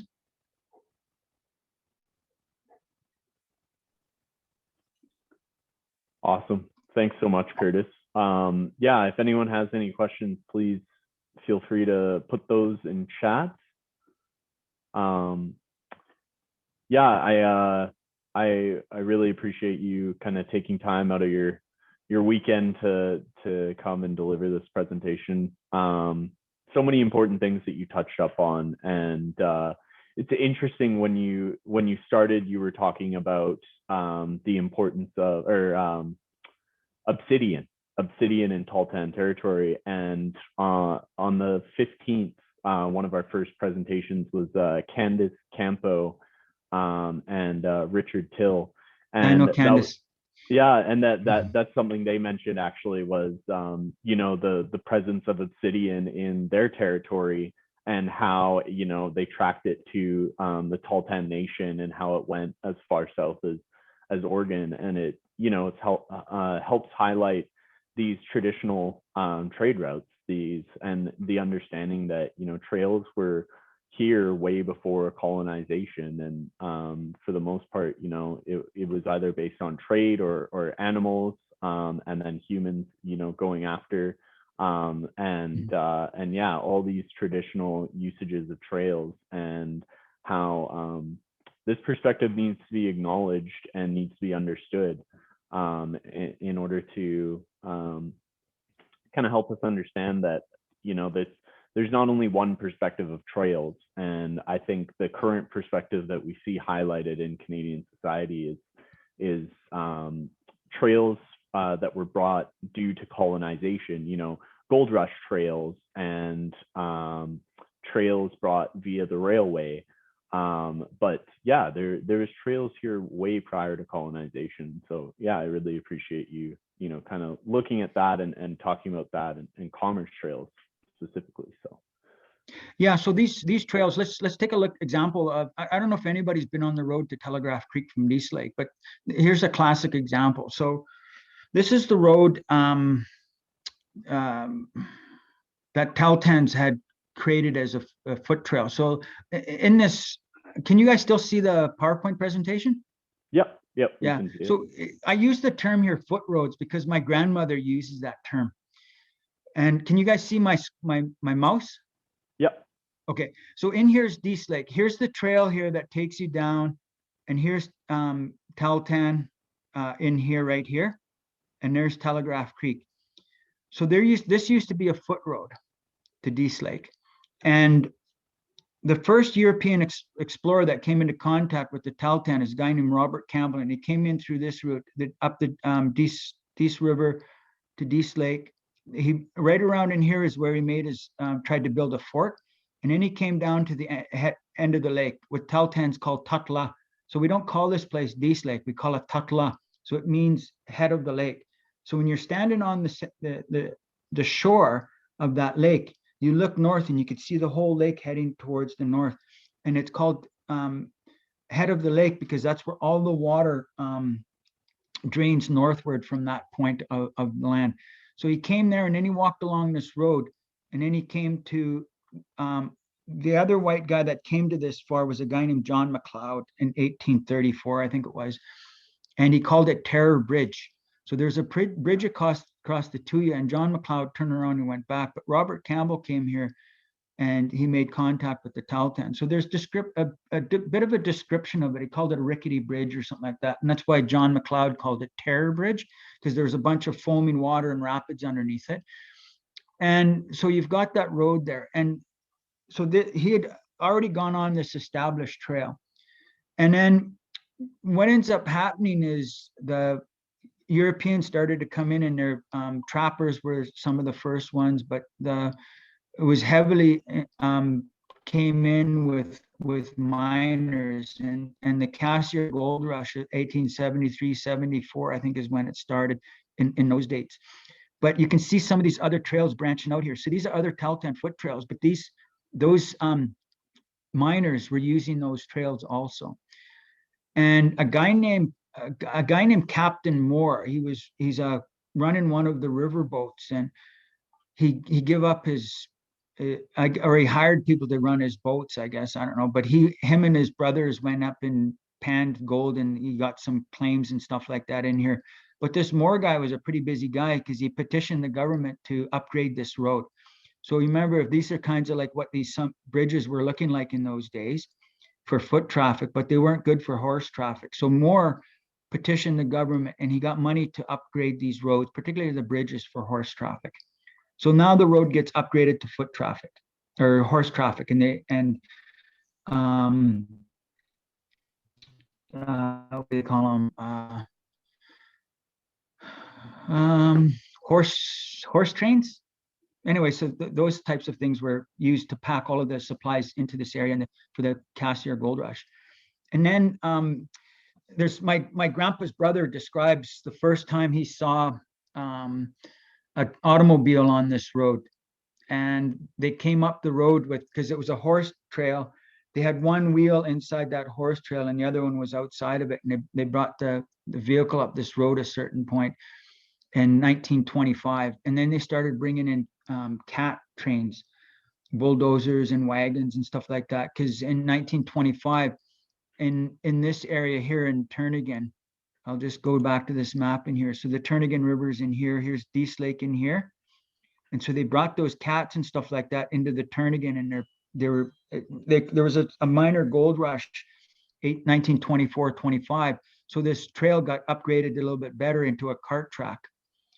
And then in 1940, Canadian and US government wanted to build airfields for the defense of North America in Watson Lake, which is up in this area up in here.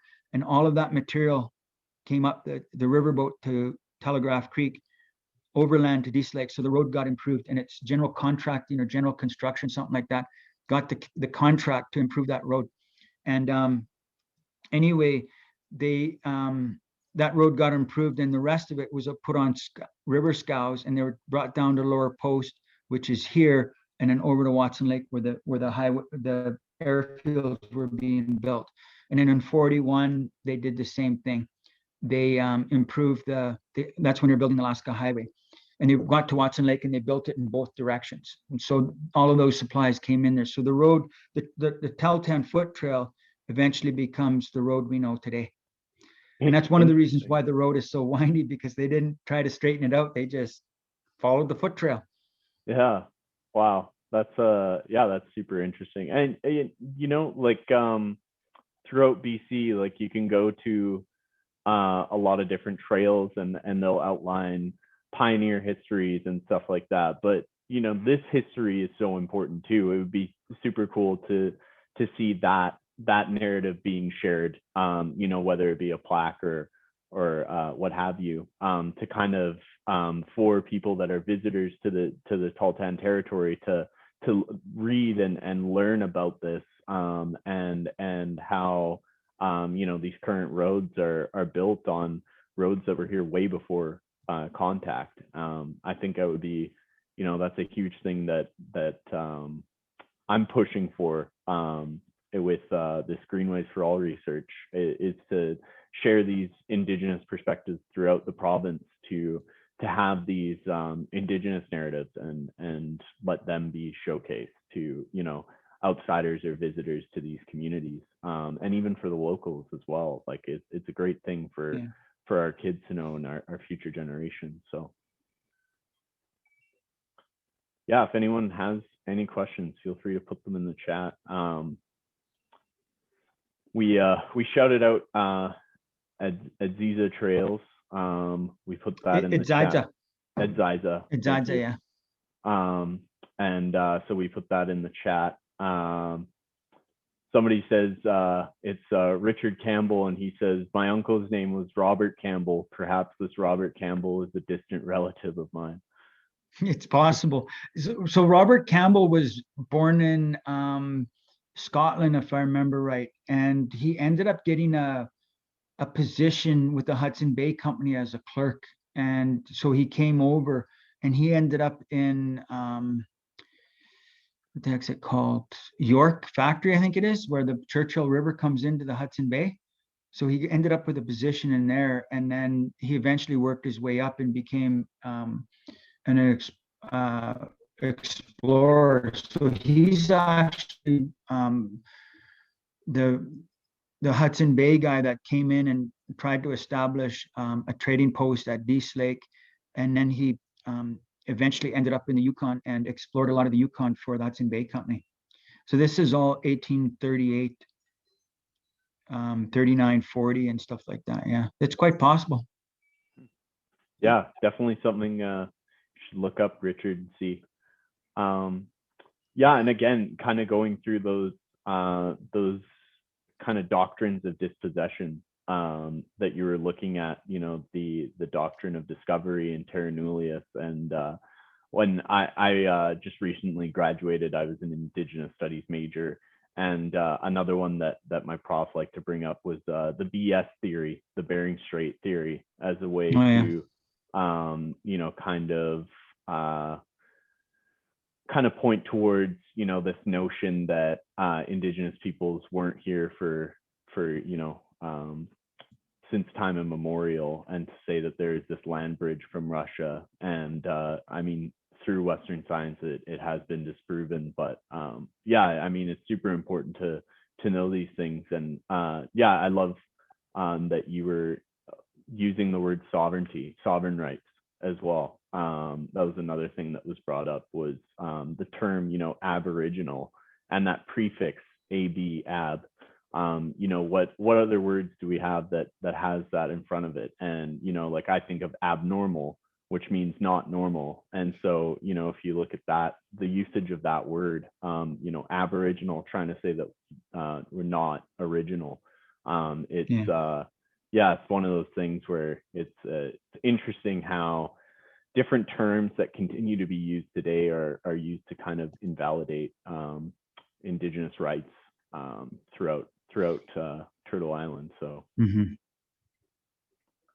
but yeah, I guess we can end a little bit early. I don't see a whole lot of questions or anything. Someone said, oh, we have a question here. Someone said they're at the Museum of in Vancouver. I believe that's the Museum of Anthropology, if I'm not mistaken, on the UBC campus.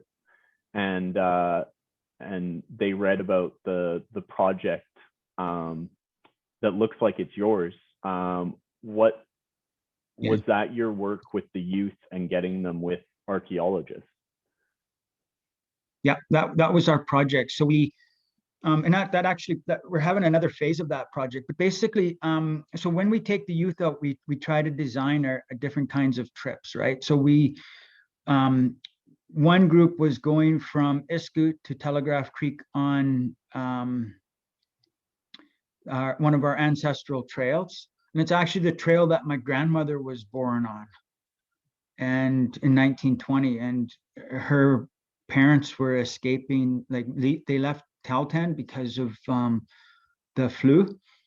And so they left the community, like social distancing, right? And that's where she was born on. And another story is one of the elders there, he just passed away a couple of years ago, but he was the last Tahltan child to be stolen. So it's common that other tribes will come and steal children, like particularly little, like infant girls, so that they can raise them up to in their tribes, so that they bring in new blood into their nation. And so that's what they would do. And they found poor Roy underneath a spruce tree on that trail, because they found out he was a boy.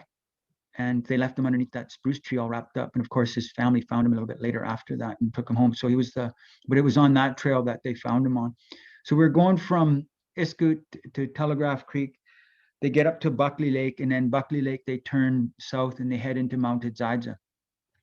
So the other trip was into Mounted Zaidza, and we call that Obsidian Trails. So we flew with a helicopter into Kitso Plateau, which is one of the obsidian outcrops that our ancestors accessed obsidian at.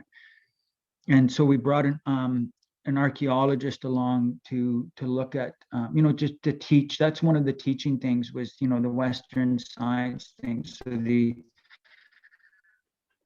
during that trip, we were teaching about the Western science of archaeology. And so he was teaching that type of thing to the students, and we were teaching about, you know, the traditional knowledge around obsidian, the trails and stuff like that. So, you know, they have an understanding that this is where we actually access the obsidian. And now the question becomes, how did they get it out? And so they're traveling along those same routes to get the obsidian back into the community and things like that, so that they could use it and trade it and things like that. So we did that. And one of the leaders that are with us, she's an artist. And so whenever she does stuff, she puts an art twist onto it. And that's where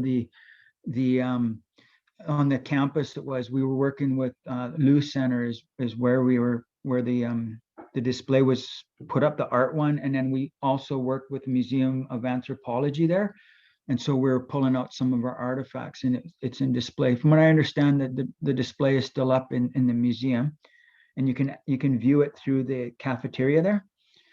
And then the third thing that we're doing with that is we're digitizing it because of COVID. And we also want community members from our territory to be able to access that. We're actually, the next project is we're digitizing that into as a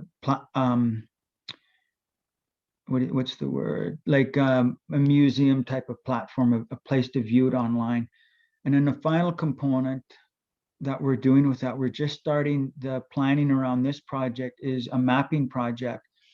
And what we want to do is we want to map that those trips with artwork from the students. So it's not going to be your typical topographical type of map, but what we want to do is create a visual map that puts the locations kind of in perspective and relationship to each other. But we want the youth that participated in it to create some kind of image about that experience that they had and that location on the land. And so we're creating that kind of graphic type of map is what we're trying to do. So we're just beginning the planning process now with some of the youth that were involved in that. That's awesome. Yeah, I was in the cafe. Yeah, that's where it was. Yeah. Yeah, I think it's still up.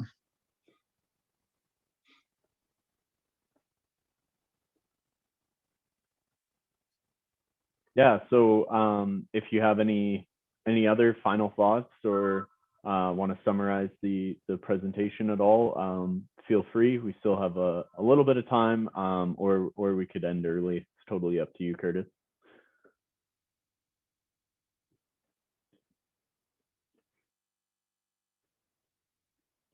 All right. Yeah, so we have a little bit of a break before our final kind of segment. But yeah, do you have any other final thoughts, Curtis? No, I just think that I think when people look at trails, they need to consider the long-term history of it, the ancestral history, prehistory of it. But I think there's, because it's prehistory, it's a matter of, talking with local Indigenous people about their perception of those trails and things like that. So in a lot of cases, even the highways that we're driving on today started off as foot roads at one point in time. And those foot roads would have probably been animal trails too, right? So, humans, animals, they're always finding ways of finding the route of least resistance, I call it. And I kind of started to understand my name, my Tahltan name, Lensklan Odds, which refers to the ground after the caribou have, walked on it and kind of tore it up a bit and stuff like that.